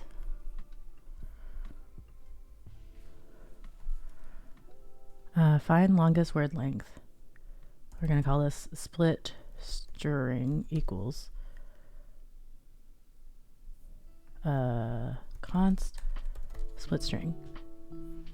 So now we've split it.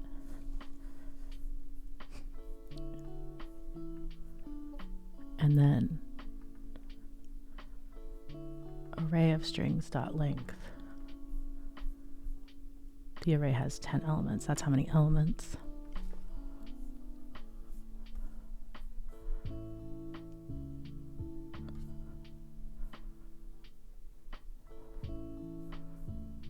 Oh wait, split might actually be the one. Hold. Looks for 0 or more spaces. No, that's not it. Returning splits. Splitting with regex to include part of the separator. Custom splitter. The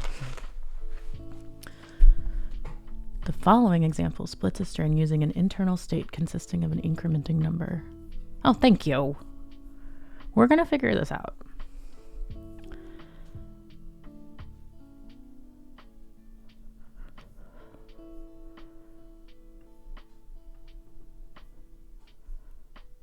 While POS over string length. Blah, blah, blah, blah, blah.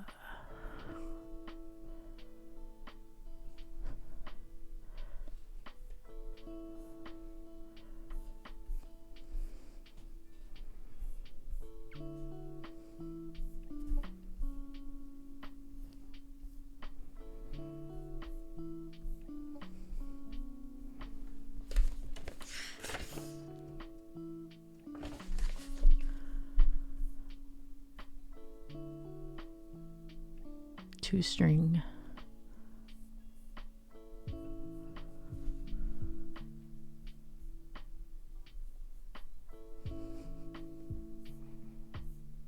A string representing the specified string value. What?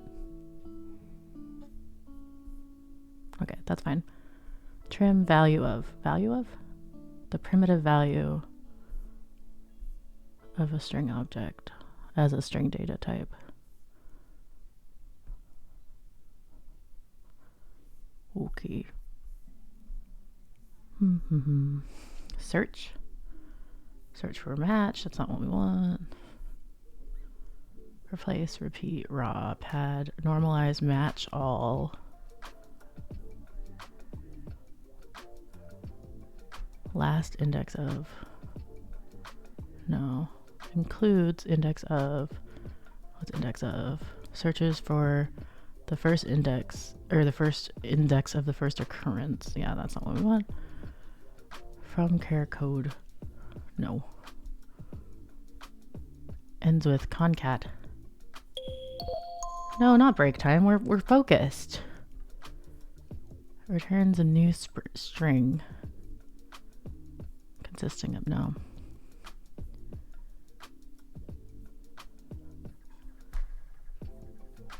Spread syntax.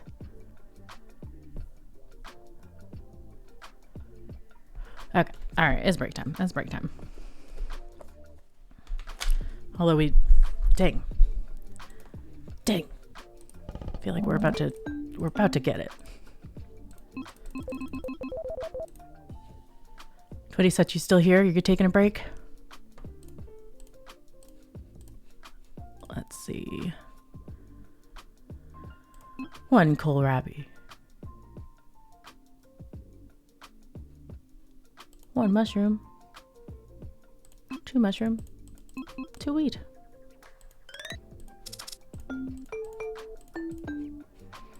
All right, y'all. I think I'm gonna run to the bathroom real quick. I will be right back. Thank you. I've got my it was previously an iced coffee and now it's just a very watered down coffee, but it's a pumpkin spice iced latte with oat milk because I'm gay.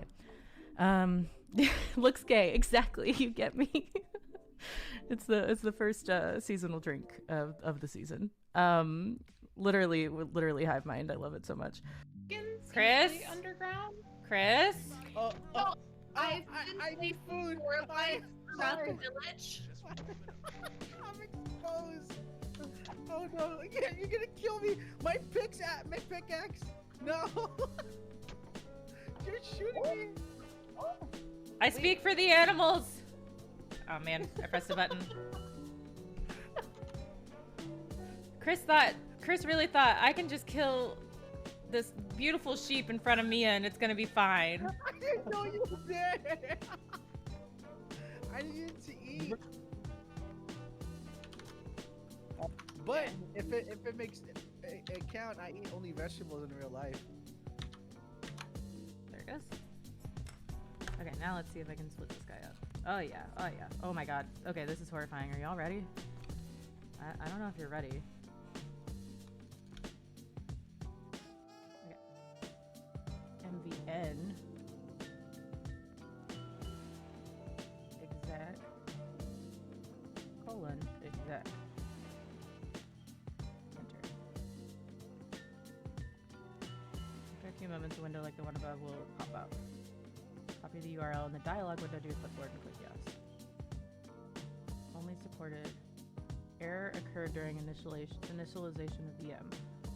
Server VM is. Oh no! Oh no! Oh no! Are y'all ready? Are y'all ready? It's about to happen. There's like some glue on this side here. Come on, buddy.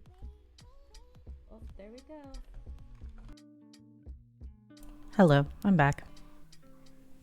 Did you enjoy the clip show and or ads? Sorry for the ads. I don't know if the ads are still going. I don't actually know how long my ad button runs. I think it's a 60-minute ad, but I'm not sure. Or 60-minute, wow, that'd be a long ad. 60-second? You recently ran an ad and must wait to run another. That's funny. I wonder if they oh, and then on the Twitch behind the scenes thing they have how long my pre-roll ads are off for. That's all I'm ever trying to do is disable pre-roll ads for people. It's kind of a mess. I wish it wasn't the way that it is. I feel like everyone in the chat, you get me. All I want is people to not have to see ads. If I could turn them off my channel entirely, I would, but that's why probably they have them set the way they are, because no one would turn them on if they could choose. I'm gonna eat another cookie.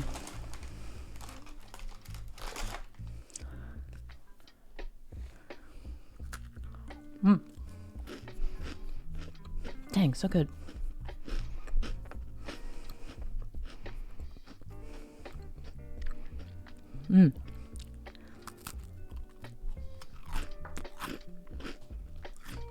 So there's another Girl Scout cookie this year that's new called the Raspberry Rally. Let me look up all the vegan Girl Scout cookies, okay? And I'll give you my rankings.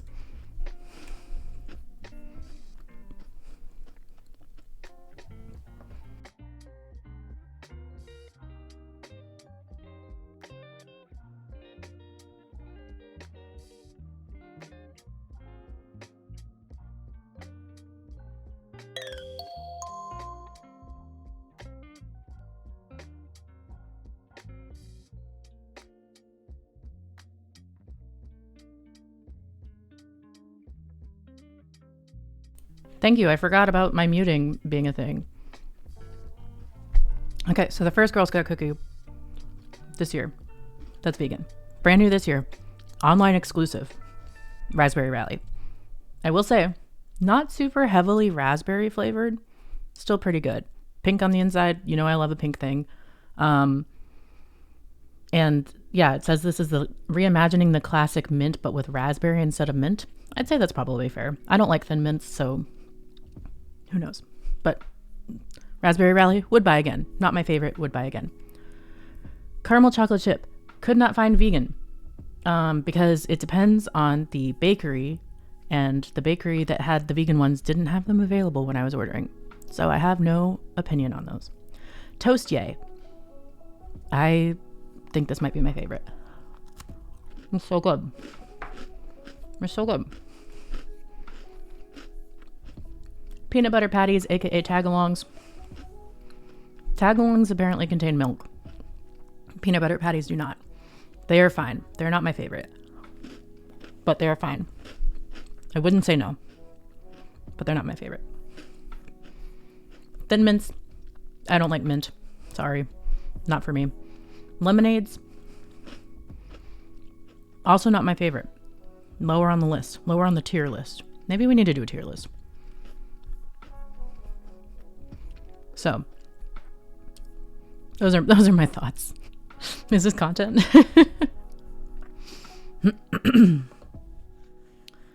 Let's turn our farm back on. Twitty Such, did you have a productive focus session? I hope so. And let's get back to it. Okay. So we were trying to return the length of the longest word.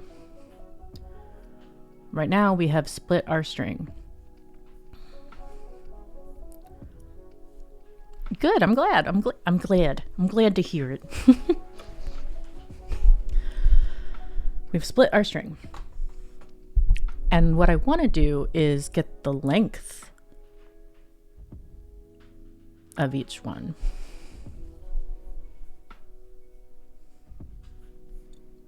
I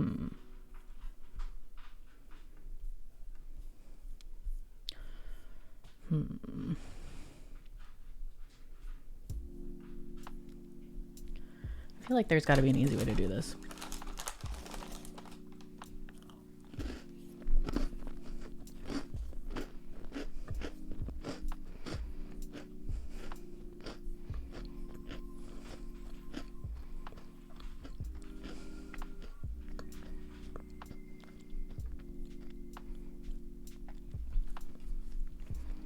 Let me look. I think I took some notes on this spread function too.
Head, shoulders, knees, and toes.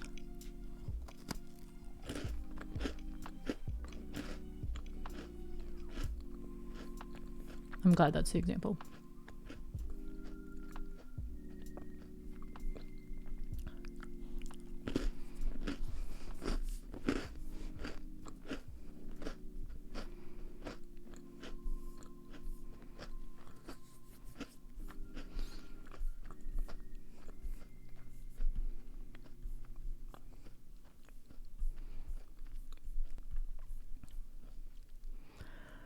Okay.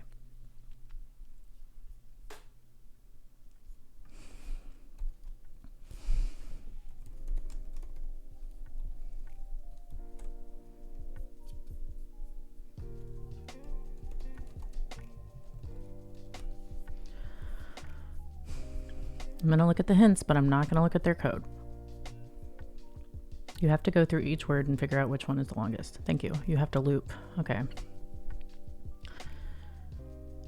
Loop through the words in the string. Fine, I'll do a loop. Must we always do a loop?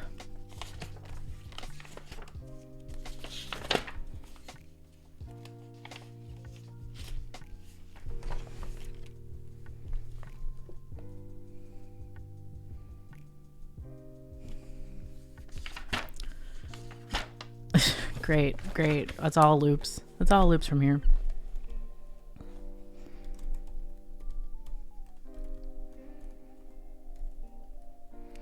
I equals 0, I greater than r dot length, probably. I don't know. Don't worry, we'll look at it. I plus plus.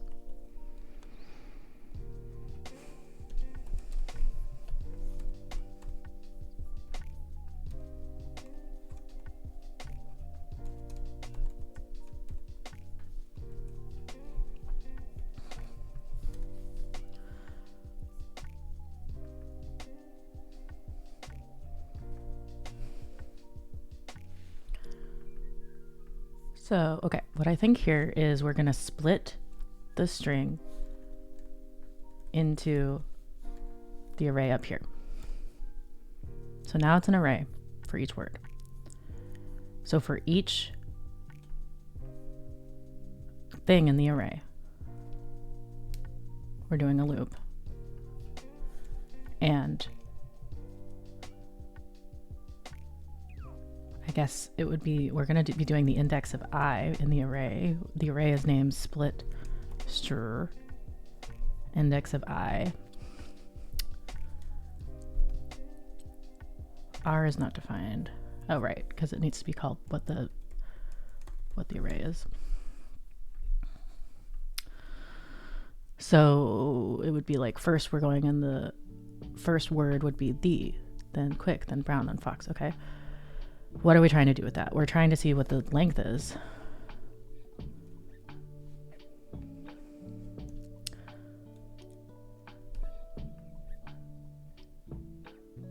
So for each loop, get the length of the current thing. If it is greater than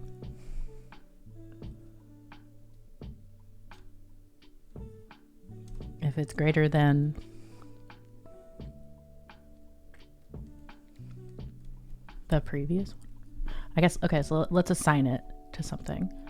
This will be I don't know, what do you want to call it? Let length string equal, no, that's gonna be so confusing. Let new string length equals split string.i.length.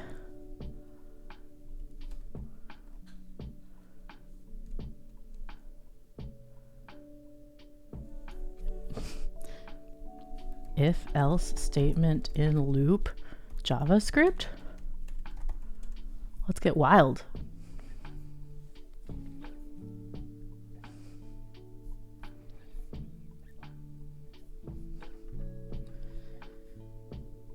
If I is not current.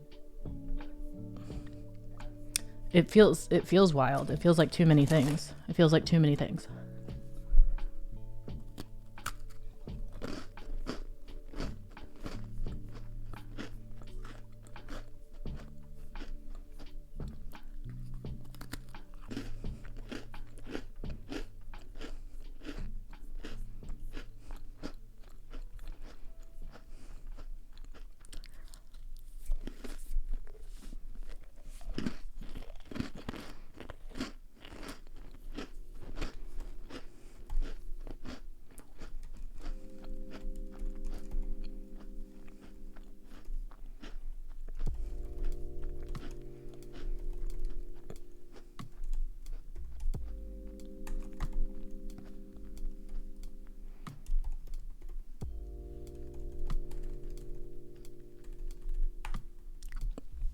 Okay, this is not right, but we're going to think through it out loud. So what I'm trying to do here is, if the length of the current string that we're looking at is longer than the length of the previous one we were looking at, which is not what that says, return that value.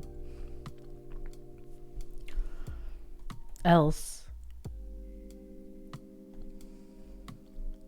keep looping. Keep looping. I don't think I have to say that. This is a bad example. That's not helping.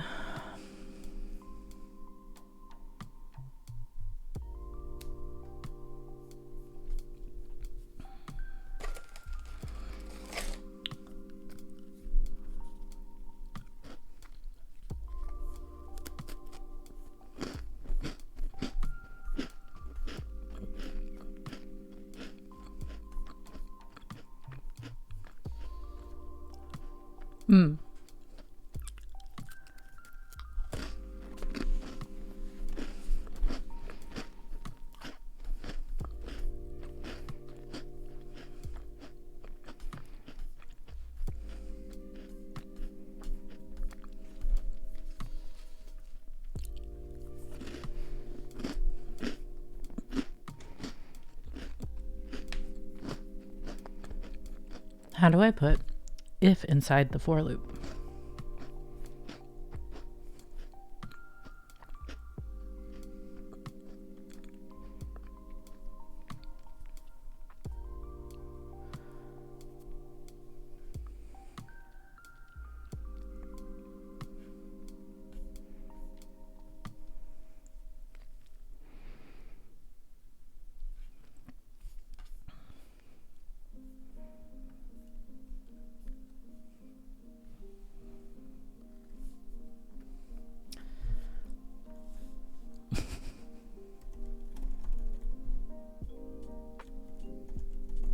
I'm gonna look up how to do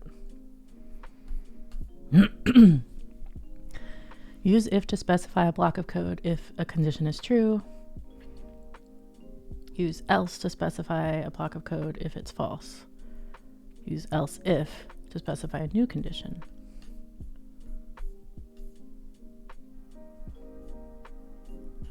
Okay, so I think what it would be.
We're gonna get this.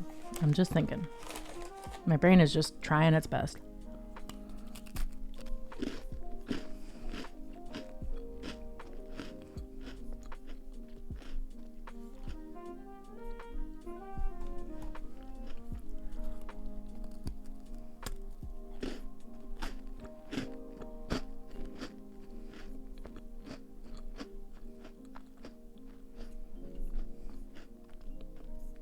Okay, so I think this is going to be, this is the string of the item we're currently measuring. This is the string of the previous one.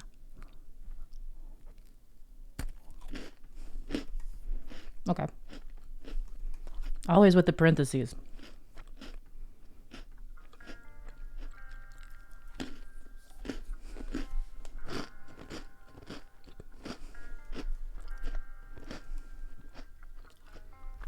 Well, then we got to start with 1. Yeah. Okay.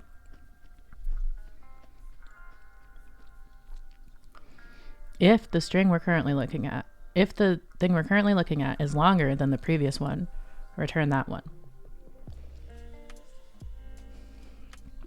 What I'm missing is, so right now what that'll do is that'll return the value of quick, but it won't return jumped. It won't give me the longest. So I need it to keep looping through, right? And only return the longest. So actually, this return might be outside the loop, I think.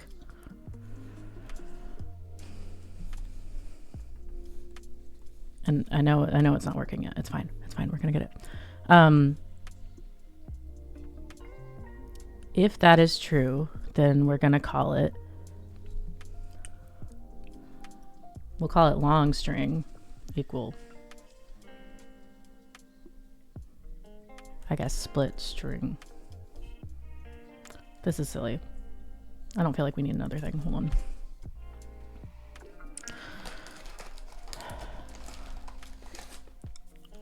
If that's true, I just want to store it in there.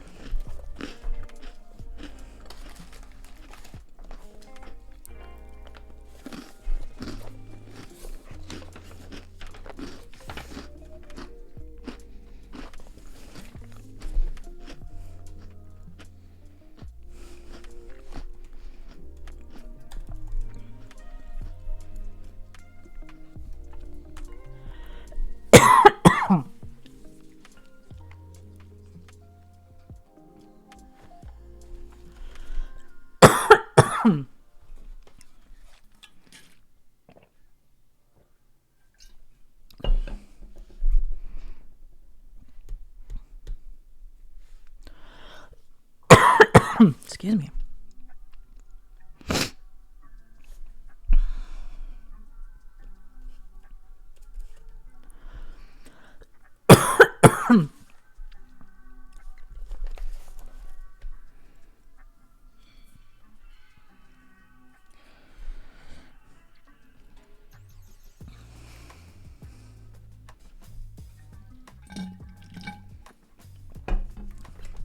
I love when I just start coughing.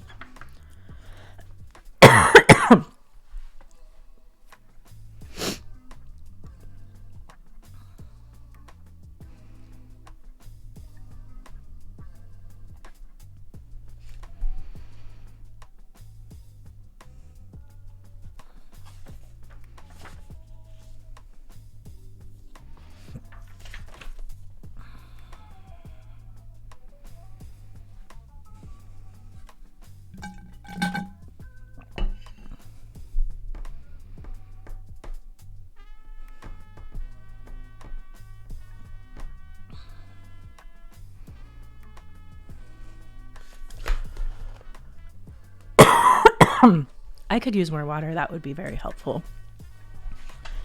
Sorry to ask you many things right now. Trying not to cry. Oh my goodness. My throat is dying. Thank you very much.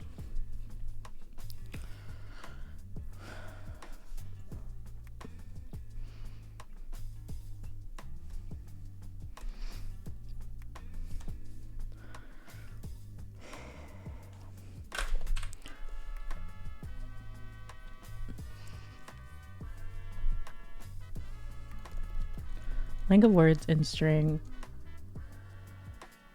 JavaScript.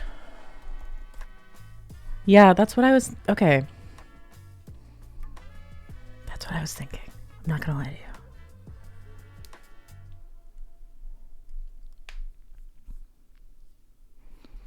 But I thought that was a little too complicated.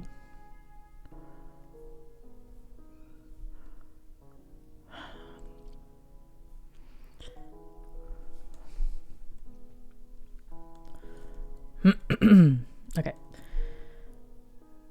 Then we're gonna store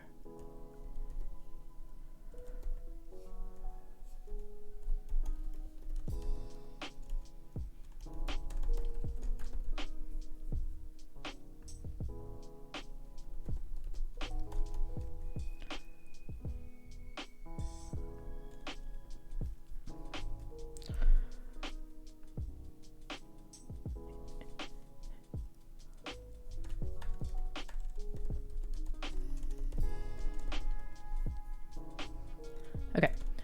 If this is longer than this, then we're gonna store it. We're gonna store the length. Oh, good to know. In this variable called current longest string.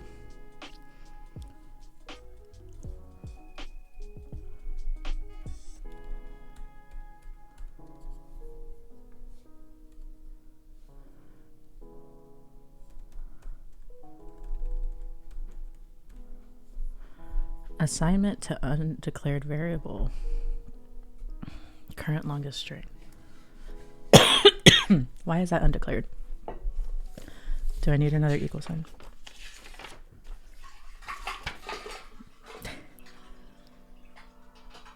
No, that's the correct number.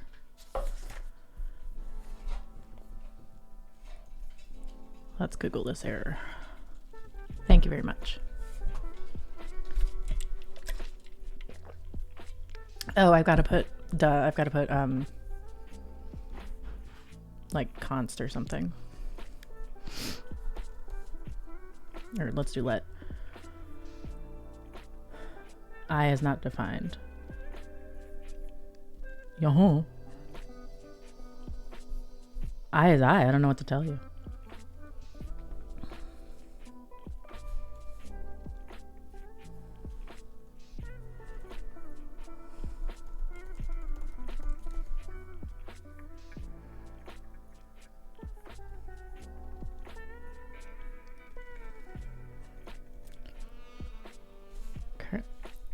current longest string is not defined. Yes, it is.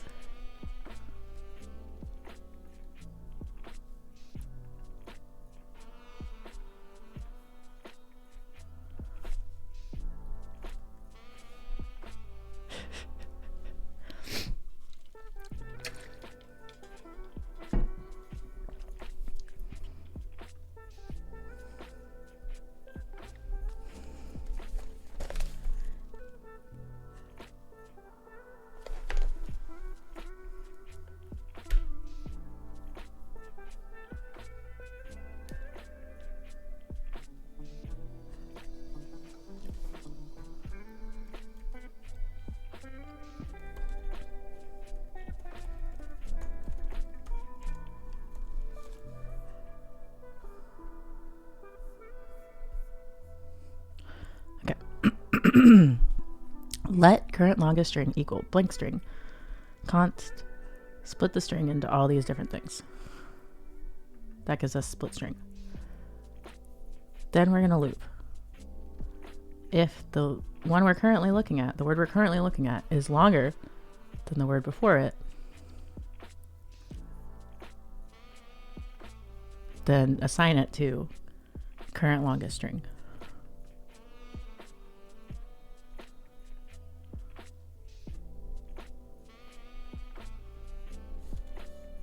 And then we'll return current longest string dot length. Let's see if that does it. No. Okay, let's think about what will happen if we do this loop. First one is comparing quick and the. Quick is longer than the, so it will be the current longest string. Oh, and then we're going to compare. Oh, it's only comparing it to the previous one. So actually, you don't need let in front of line 6. I don't think that's true. Okay, apparently it is true. Okay, so right now we're only comparing it to the one in front of it. We also need to compare it to the current longest string.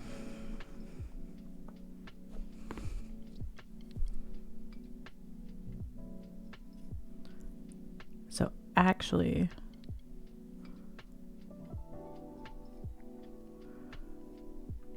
yeah, that's what I'm saying.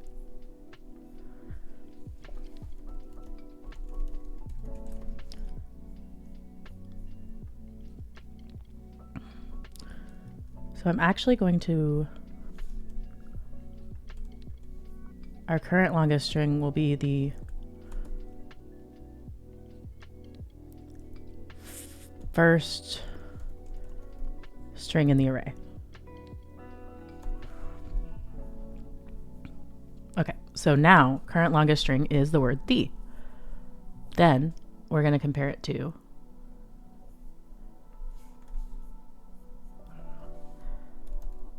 the length of the next one, which would be I.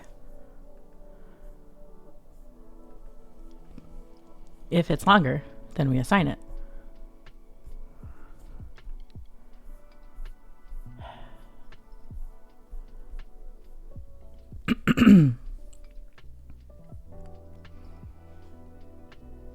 Oh man, I think we're really close here.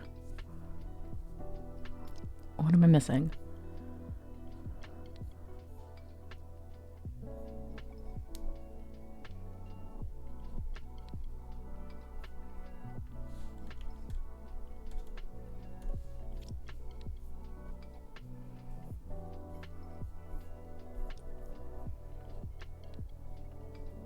Do I need an else?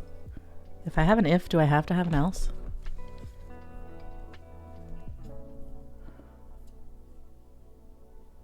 I didn't think so. Okay.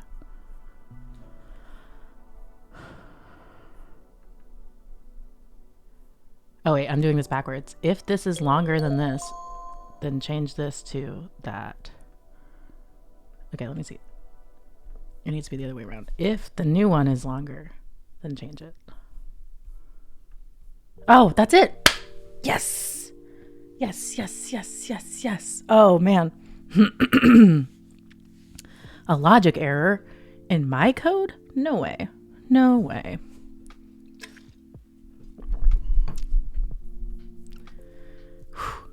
Man, that was a rough one. I want to see how they do it because... Do you remember how to get the length of strings? Yeah, that's not the hardest part. Oh, interesting. Okay, so this one's way longer than my solution, for better or worse, but this is let longest length equal this, let current length equals that. So they stored both of them. That's interesting. I feel like I did it in a much more complicated way. Let's see. Okay, they split it. Do all of them have a split string?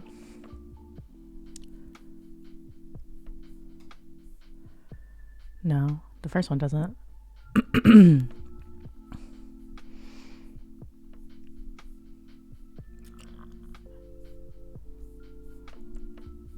Using reduce.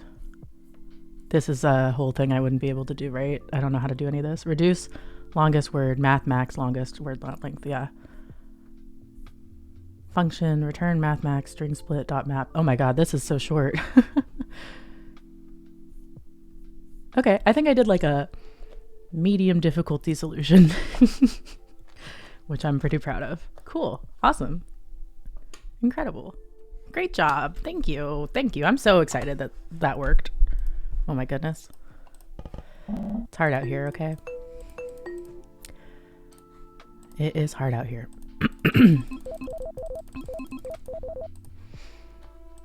Oh, we've got so much money. Oh, pumpkins take 6 weeks to grow. We don't have 6 weeks. That's so sad. That's so sad. We can grow bell peppies. Yeah, let's grow bell peppy. Why not? And then kohlrabi. How many do we have left after that? 1, 2, 3, 4, 5. 12. We can buy 12 things. Yeah, have a good weed. Or whatever. 12 things. I wish I could do math.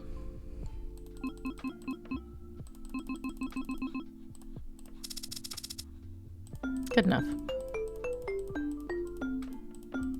Beautiful. It's our long break.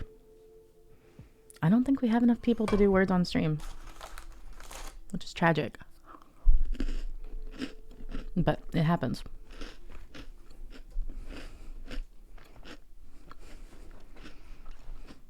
Man,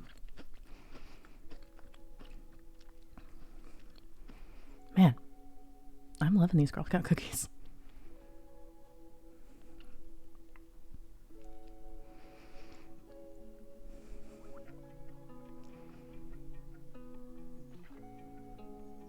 Clickbait.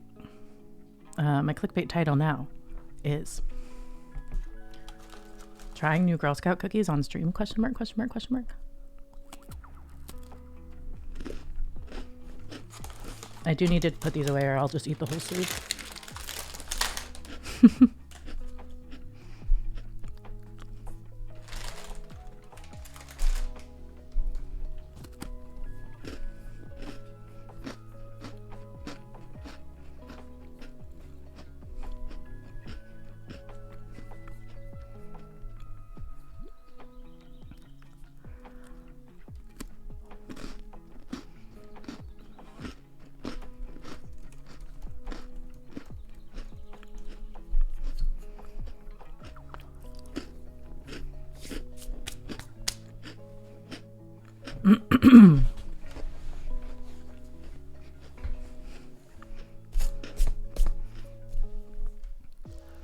Oh, also, since we're in break time, I can show y'all.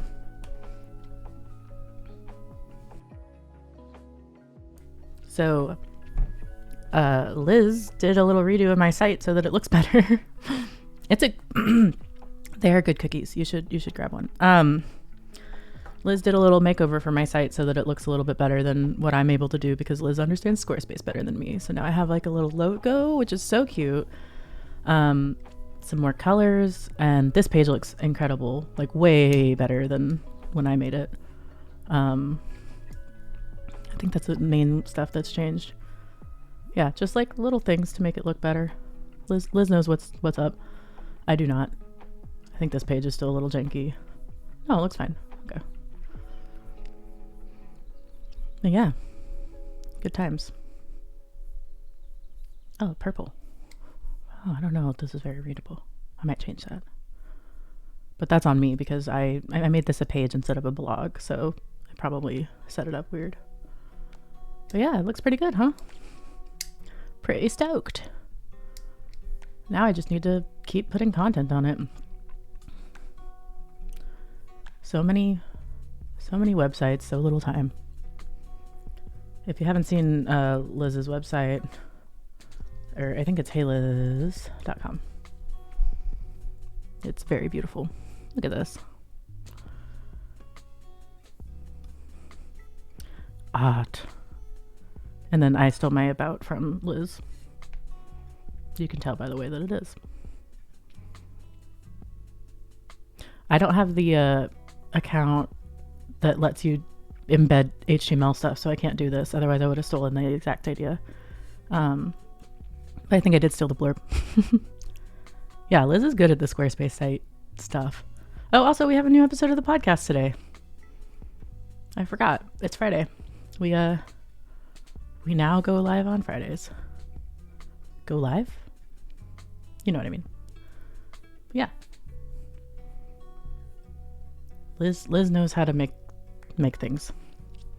Me, I do not. Everyone should have a website. I'm of the opinion that everyone should have a website. Because it's really the only thing you own on the internet compared to like social media where they can decide, oh, by the way, we're not allowing your type of content anymore, or the government can say we don't want TikTok to exist anymore or whatever, right? Like the algorithm can change and you don't own your audience there. So I think it's nice. I think it's nice to have your own website. I was thinking about, actually, Coding Vibe. Look at Coding Vibe's website. I don't think it's been updated in a little bit, but hey.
I love being muted for 10 years. Oh my God, sorry.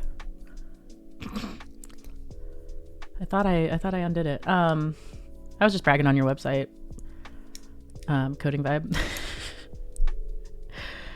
Talking about all the stuff you have. I'm Colby, aka Coding Vibe. I program and I talk about it online, and you've got links to all your stuff, and you've got the Twitch embed. I know you feel that way, but like my point is it's important to have a website regardless, right? Because it's the only thing that you own. It's the only platform that you own. So even if you're pointing people to other things, I think it's good.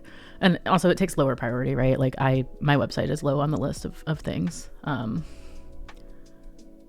Yeah. But what's at twittysuch.com? Everyone needs a website.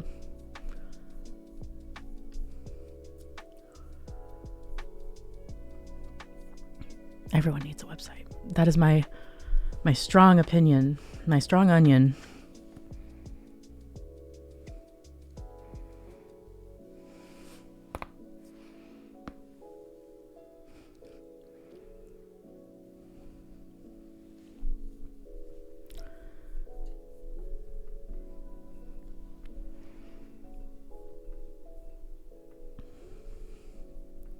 Yeah, I have more content I want to add to my site.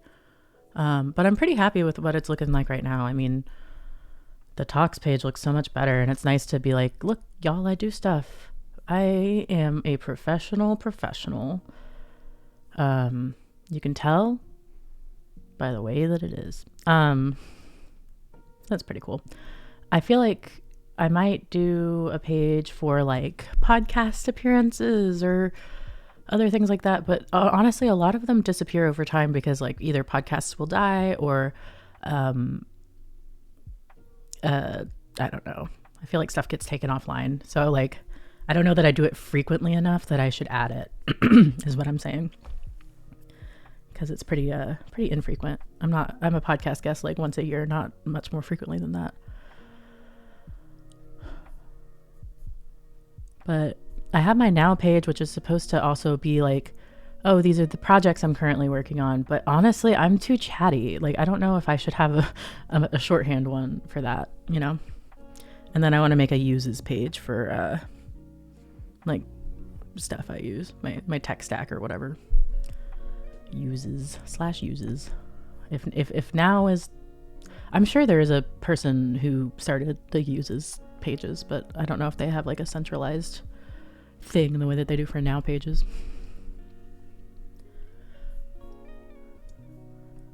I want to look at Sam Kit Kat has been working on her website, and now I want to look at it.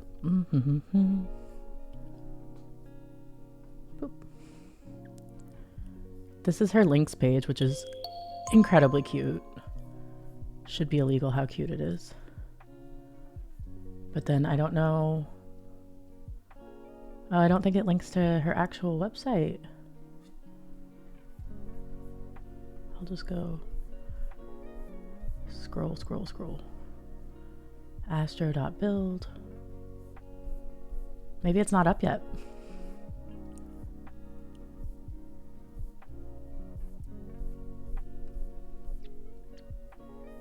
Maybe. I don't know. I don't see it. But it's gonna look cool. It's gonna look cool. I've been liking watching her work on it. Yeah, a card. That's what we have for Fake Goth Girls, actually. We used to have a whole website, but you don't really need it anymore with the way card is. Like, look how good this looks. And it's just a landing page. I really think that's a good place to start. Yeah. Is that not really amazing looking? I mean, come on. I have one too, but I don't know that people ever go to it, but I have it as my in all my sites now. Like, so if you go on Twitter, it's now my card instead of my website. But again, I don't know if people use it. All right. This will probably be our last Pomodoro because I have to then go to the doctor and get my life solved. So just letting you know right ahead of time. This is our last one. And we'll see. Maybe we can get this challenge done, but I feel like these challenges are taking a while, so hopefully we can. Okay, return the largest number. This one's similar to the last one, actually, I think. Return an array consisting of the largest number from each provided subarray. For simplicity, the provided array will contain exactly 4 subarrays. Remember, you can iterate through an array with a simple for loop and access each member with RI. Okay.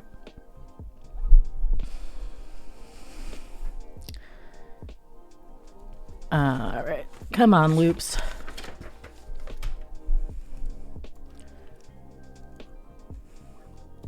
Let I equals 0. I is greater than R. Don't like the I plus plus.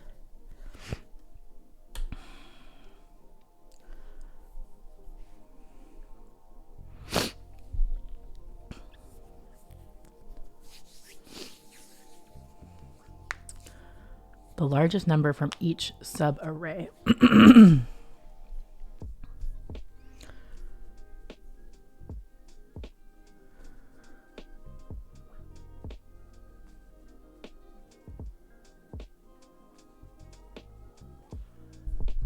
So we want to look inside the array. Okay, if we're going to do if R I.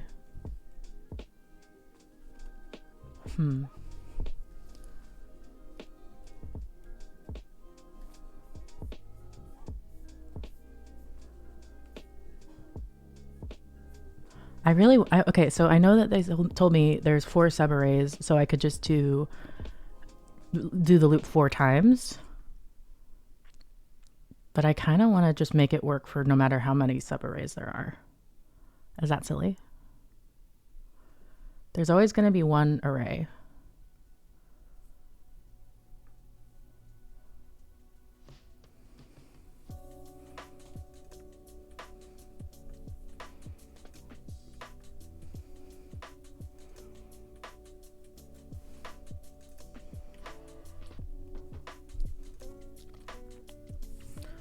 But what's getting me here is like, because there's a subarray,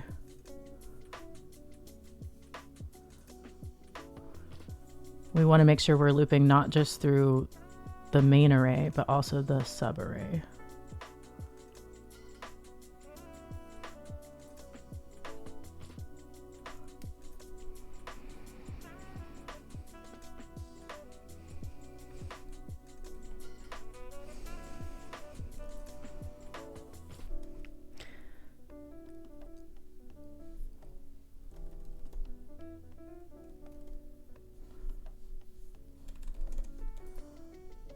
Okay, so if this is greater than the largest number, so first we're going to say largest num equals 0. Then if this, then we return, or we reassign largest num to RII, but I don't think, we'll figure out if that's right.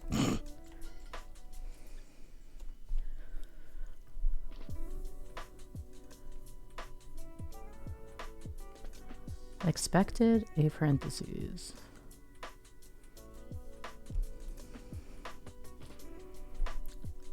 Ooh, for what?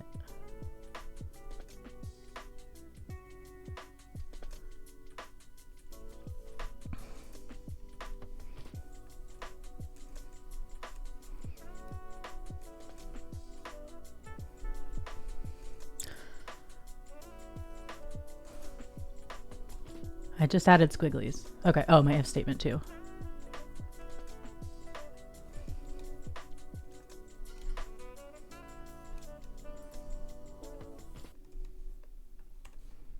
The whole if statement.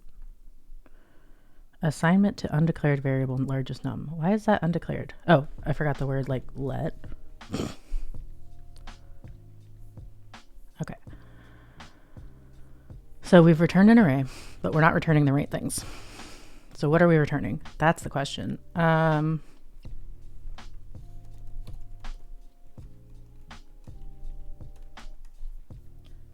wait, largest. Okay, so right now we're only returning one thing.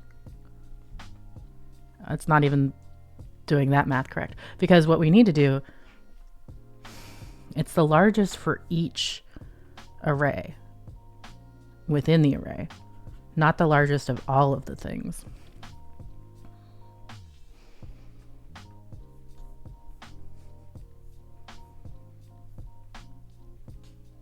And also it's going to be an array. Okay, so largest, actually we're going to add it to the array. So it'll be largest num dot push. Hold on, we're getting there, okay? Everybody calm down. Okay, it said that the log was 2. So that's not right. Oh, you can't see this, hold.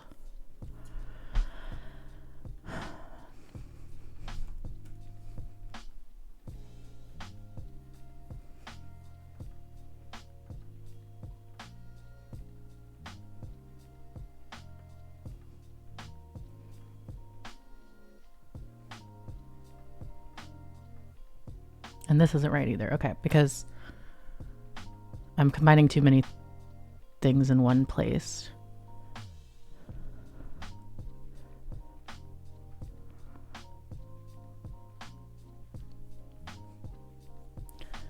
So I think what this is,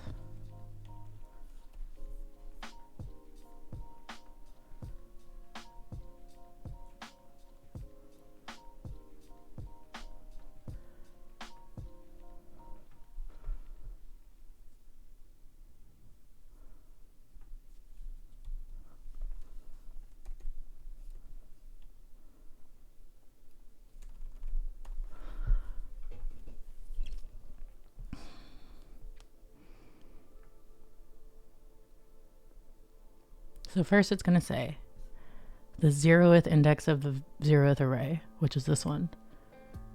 If that's bigger than, I guess, the blank array. I don't know about that.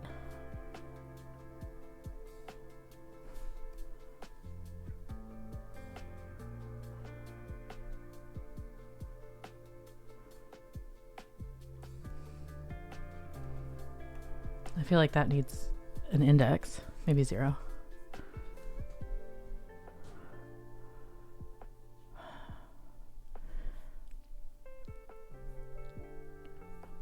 We are trying to return an array consisting of the largest number from each subarray.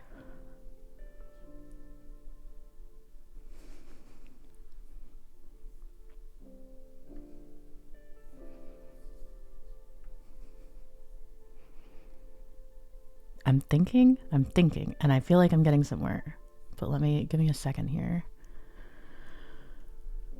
Because we don't actually, okay, hold on.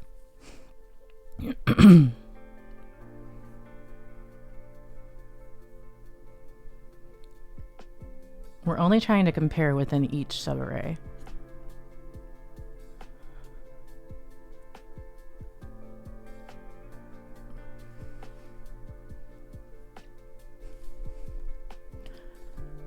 Let me just try. I'm going to type out some logic and then we're probably going to have to change that.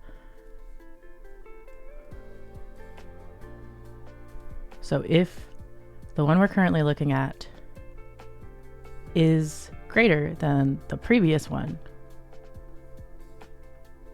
then assign that to largest number.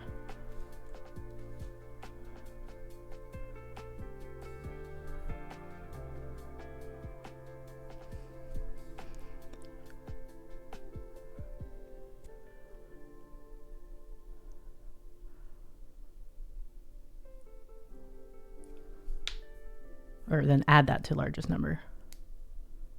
That's not right either.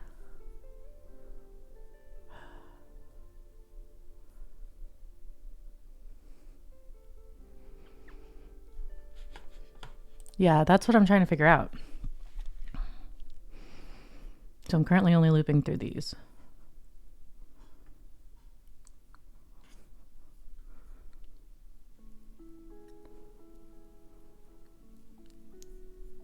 Can I JavaScript subarray slice?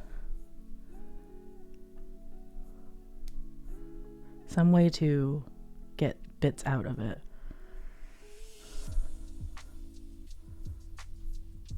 Yes. Yes, okay.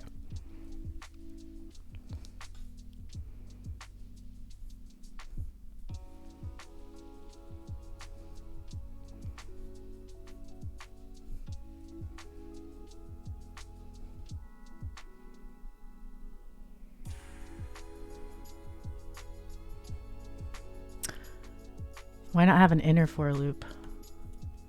So loop the big array and then loop the small array?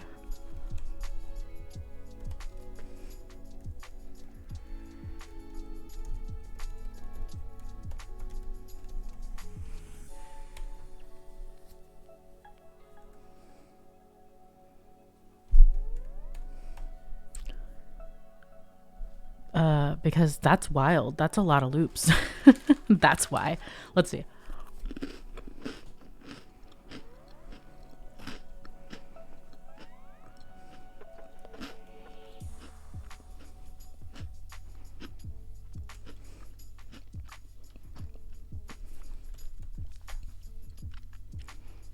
and my brain's not computing this. Hold on.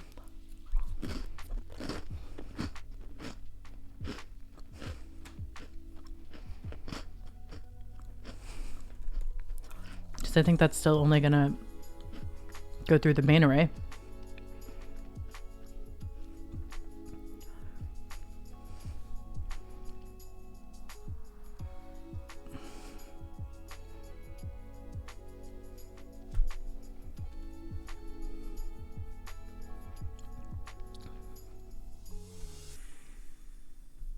Would slice be a silly way to do it?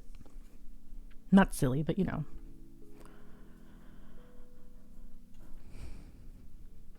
Oh, I was.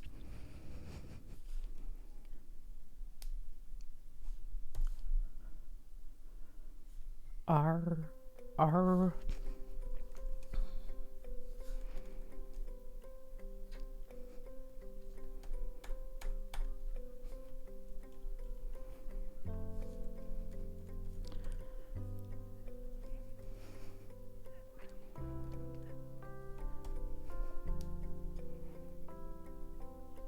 Array within an array.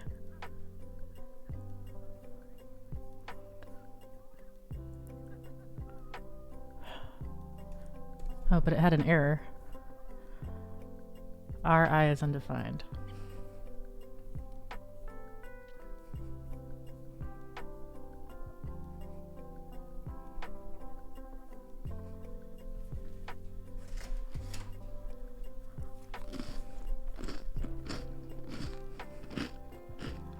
Oh. Well, don't. Please don't be a hater. Okay, we're doing our best over here.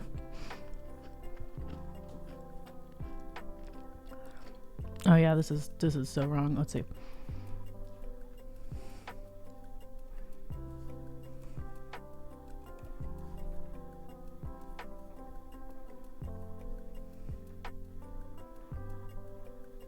Okay, I've got the right number, but it still says it's undefined.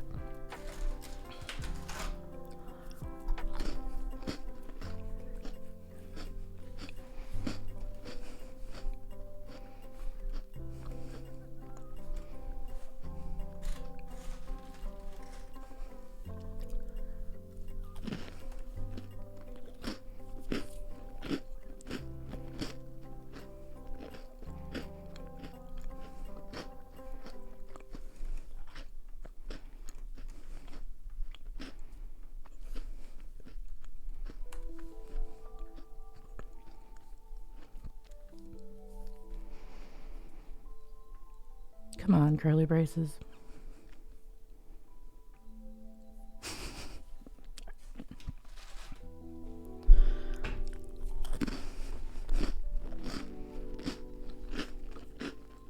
Naming, you say? Oh, 2 eyes. Okay.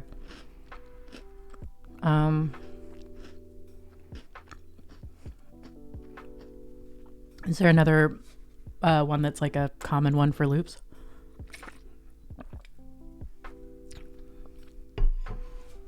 I could just change it to A.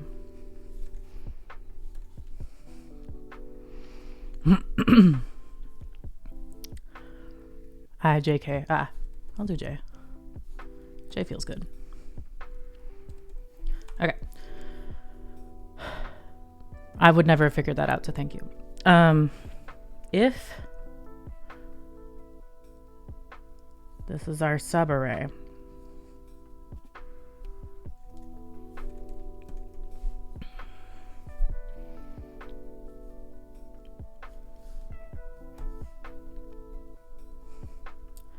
if the current index we're at is larger, we need to do this,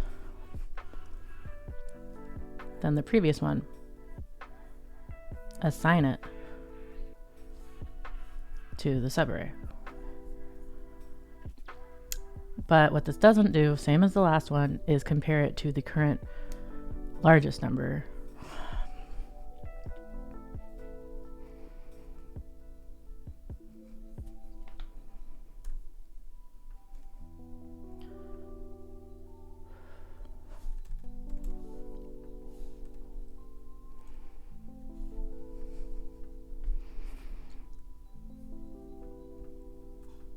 but I'm trying to figure out how to do it for the first one because the first one is blank.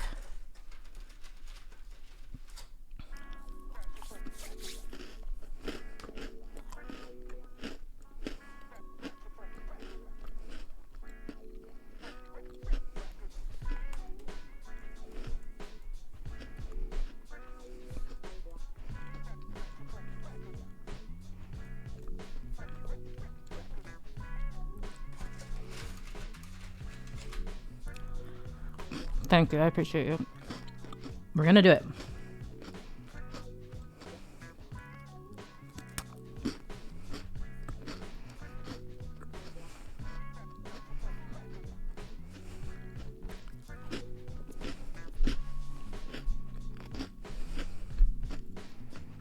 You're not looking at the elements in the array correctly right now. R is an array of an arrays. Is an array of arrays. Okay.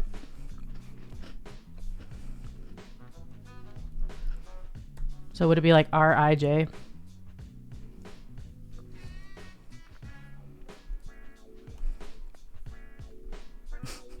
That seems wild. This is wild. I can't handle this. Close. R.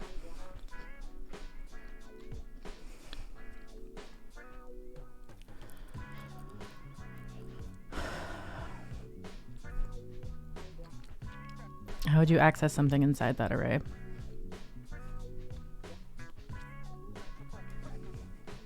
Is it that? I don't think it's that.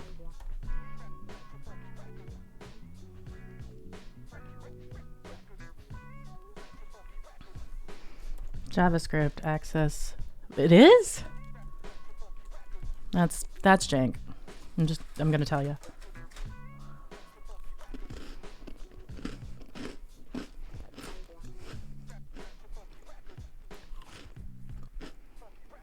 That's jank.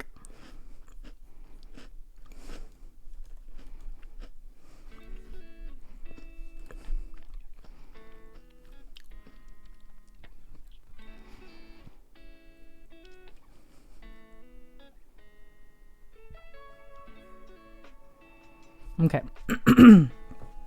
So what I'm trying to do here is say, loop through this subarray and give me the largest number, and then add that to the array.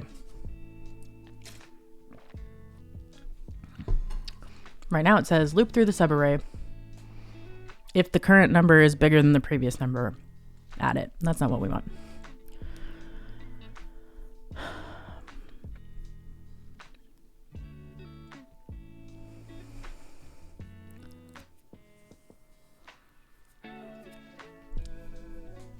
If the value of this is greater than, can I just say largest num?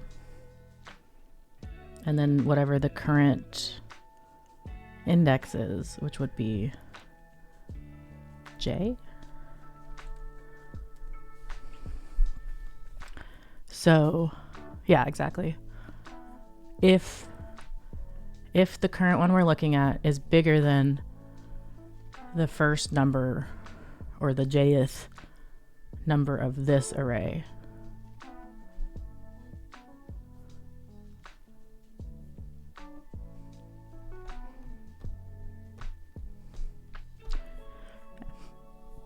add it to that array. That's not what I want, but we're gonna figure it out.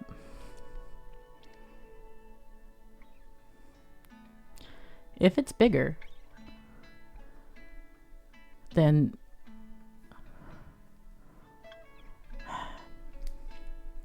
okay, so I feel like what we're gonna do is we're gonna have current largest number equal, and that's gonna be a little janky, okay, until we figure it out.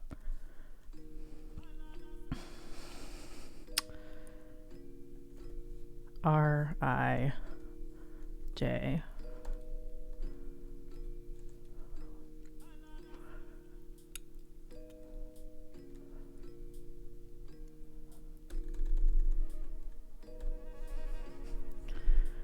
Okay, so what I'm trying to do here is we're just going to compare it to the current largest number And then we're going to add that to the array later, which is jank. This is jank. It's okay.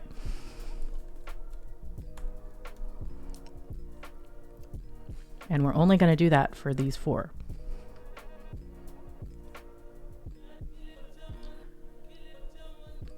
Does that return anything right now? Output, empty, empty, empty, empty. Okay.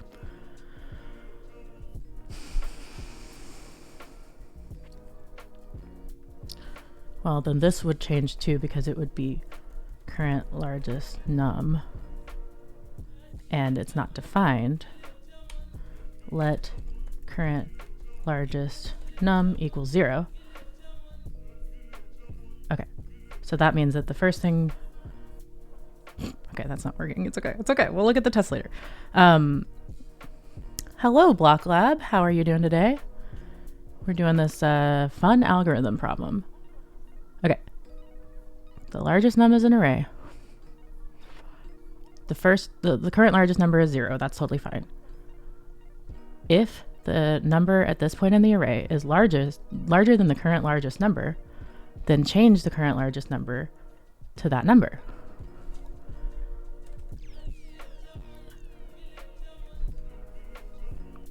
But I need to add, okay, but we've got 2 for loops. Does the array always contain only positive numbers? Yes. They're here. This is the array. It also only contains 4, but I'm trying to do it so that it'll always work. So I think then we go to our second for loop. And whatever the current largest number is from that for loop, we add that. So it would be largest num equals largest num dot push current largest num. Okay, something's happening.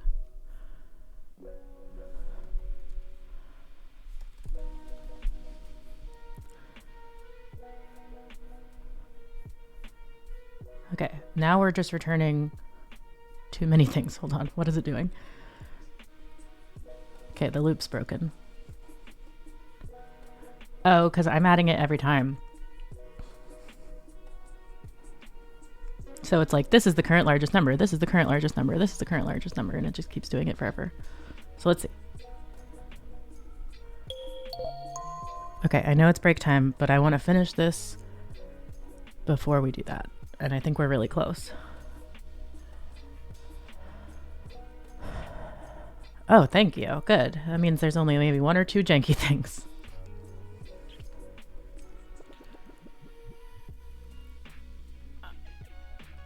Current largest number. Wait. If this is bigger than that, then set it to that. Yeah, that's right.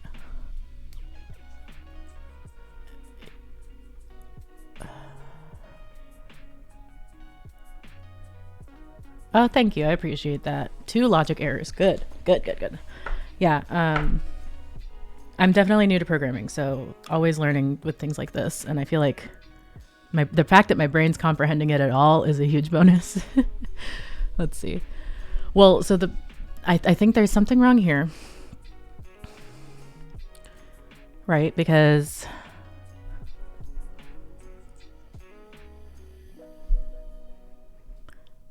I'm pushing too many things. I'm pushing every time.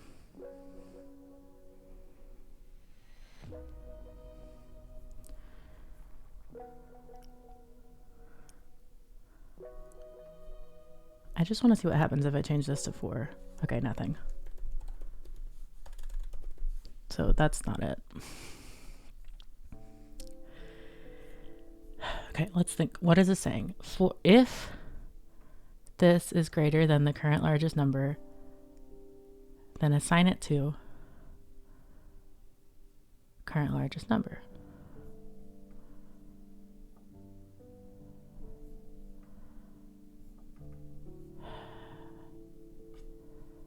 There's something about the way that this loop is going that's not working.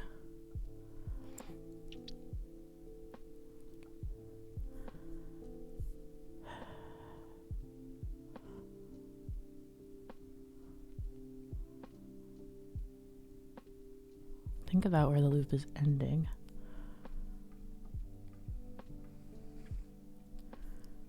Think about where the loop is ending. No, you're good. Hints are okay. Just sometimes, you know, you'll get people in that are like, do this. Have you tried this exact code line that I'm writing for you? Think about where the loop is ending. Okay. So this one should be ending. The first loop is r.length, which should be 1, 2, 3, 3, because 0 index.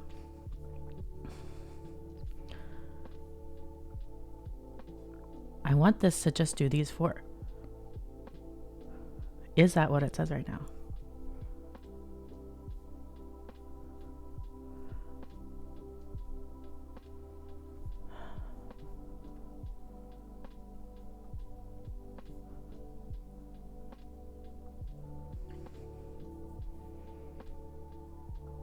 Is it J? No, I didn't think so.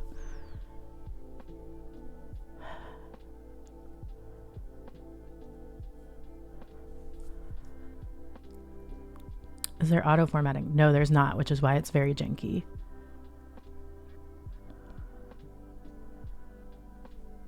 Think about where the loop is ending.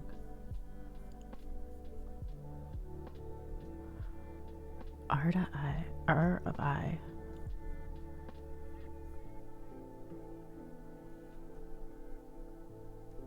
It should just be this, but it's not, because it's not working.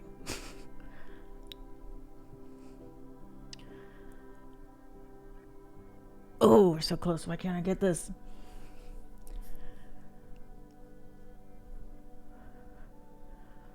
The curly brace of the inner for loop. This. Oh yeah. Oh yeah. We're missing something, right?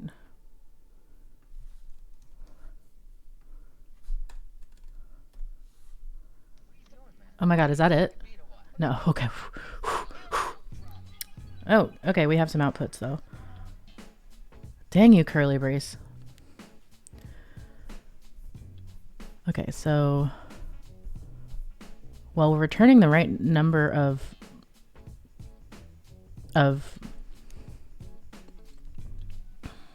One more thing to fix.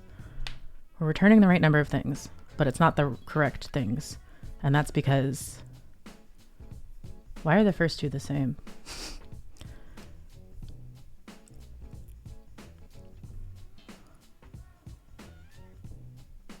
$27,539. That's weird. Got one more thing. Thank you. Thank you, Black Lab. I appreciate you. I need all the encouragement I can get.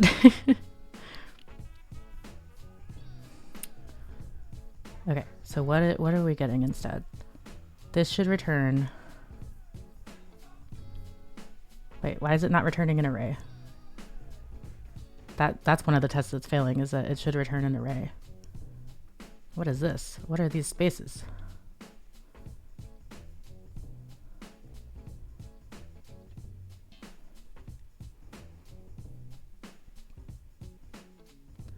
How did this happen to me?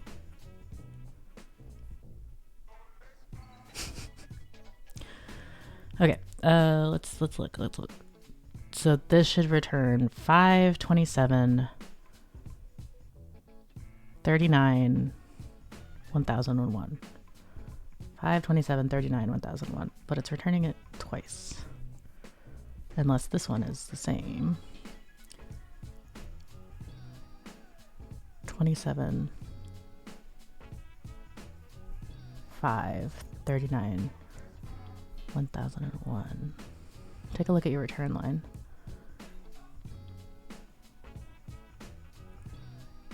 Return largest num.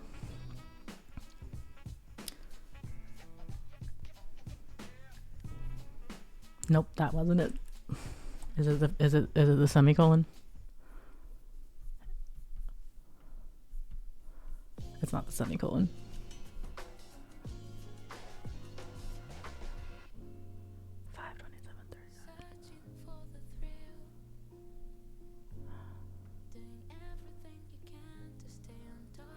You're not returning largest num, actually. I'm returning.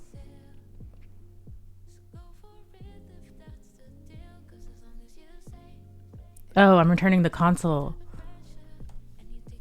Is that right? No. Well, now I return an array, but there's something still wrong.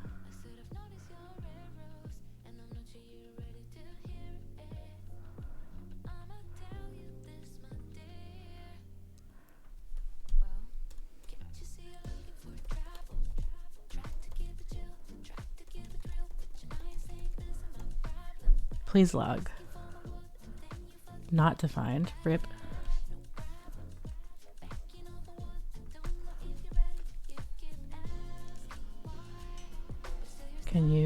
Can you do it though?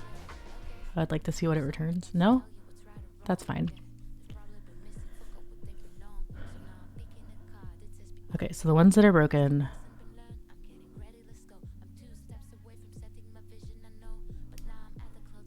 Why?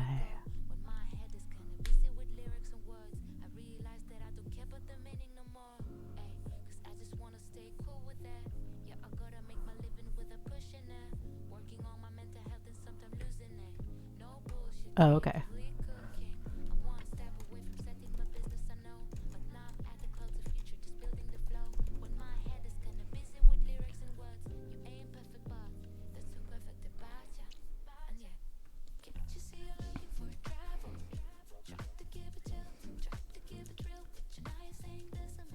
What is happening?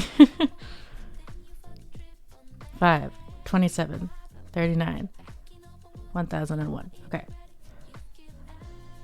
And then I guess it does it again because it's in here for some reason.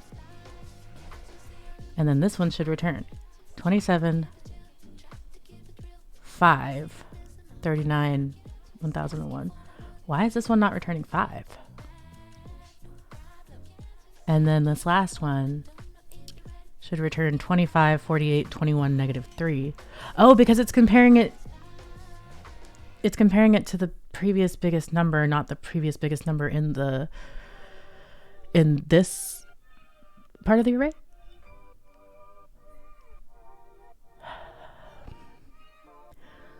God damn it.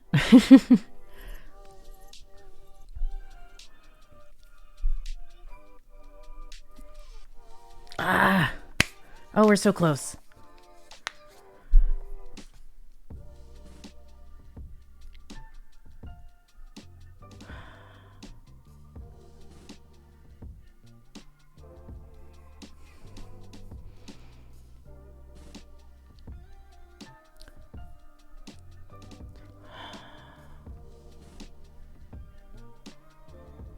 I only want. How do I?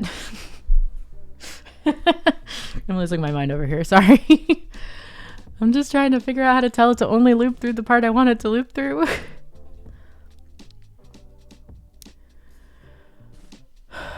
For let j equal 0.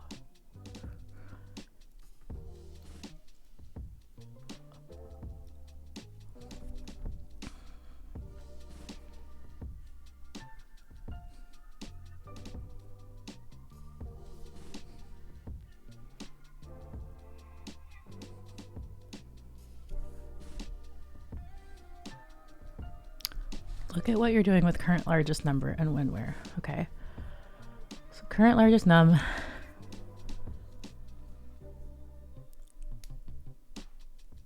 is 0.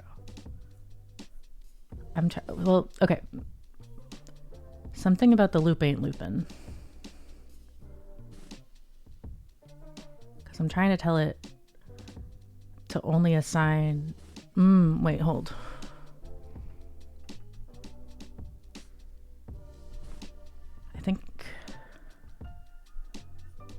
Okay, so my goal was to, this loop should compare all the numbers within that subarray and then assign the biggest one to current largest number.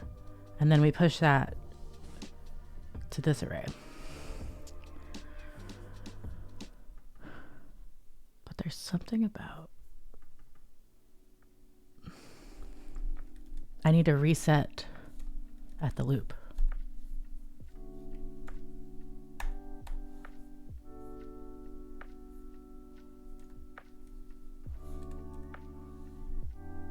Current largest num is not defined. Let me live. Almost.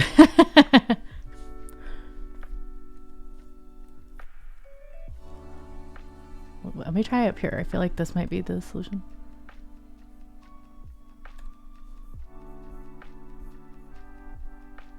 Oh, so close. Oh, okay. One of them now works that didn't. And this one, oh, it's because there's a negative number. There is a negative number. That was a great hint. Thank you. Oh. Is it, let's see. Okay, so let me think through this. So it's saying, okay, my number is -72, which is not greater than 0. So that's the problem there.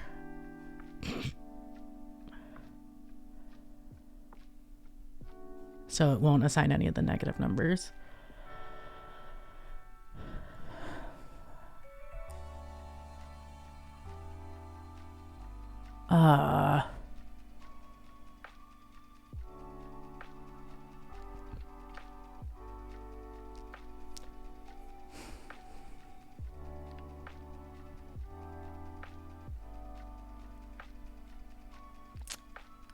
Negative 10 million.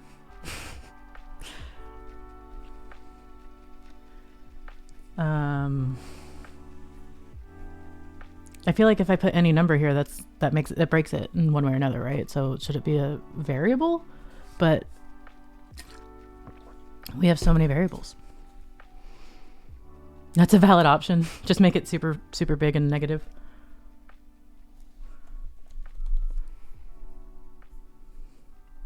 Hey, it worked. It worked. Wait, I'm gonna look at what their solution is, because I'm very curious about that. Something like the smallest possible int is 1, but not the best. Yeah, exactly. I didn't think it was the best. Const results equals empty array. What largest number equal?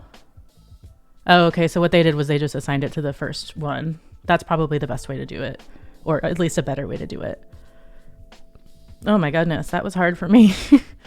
What other solutions? Oh, don't know how to use map. We will at some point, I'm sure. Yeah, these are ones that they didn't teach me how to do. Largest before R, final R. Oh, and then this one uses the slice, which I thought about that. Thank you so much. I appreciate you greatly. Goodness, what a time. Thank you. Exactly is good. That's good to know. Yeah, I really have been liking Free Code Camp, but there's a couple times where you're like, this seems like not the way to do it. Well, I hate to answer that and then run, but we gotta go. I have a doctor's appointment, unfortunately, so I do have a hard stop today. But let me find oh, thank you for the follow, Block Lab. I appreciate it. We'll be back on Wednesday doing more co-working, open source work, stuff like that, and then every Friday we do JavaScript. I'm gonna find someone to raid. Thank you so much, Tony Such. I appreciate you. Oh my goodness, what do we want? Well, oh, that's so many people. I was like, oh, there's a Discord engineer who's on right now. And then I was like, oh, you have like 200 something people watching. That's kind of scary. Someone's doing a C# Twitch bot. That kind of sounds fun. I love a Twitch bot. I don't know anything about C#. The Primogen is live. Oh my goodness, so many people.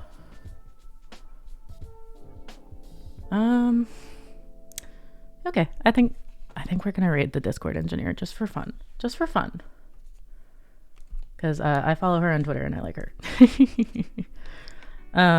So let's raid. Mewtrue is her name, and software and web development is her game. We'll do a little baby raid. And yeah,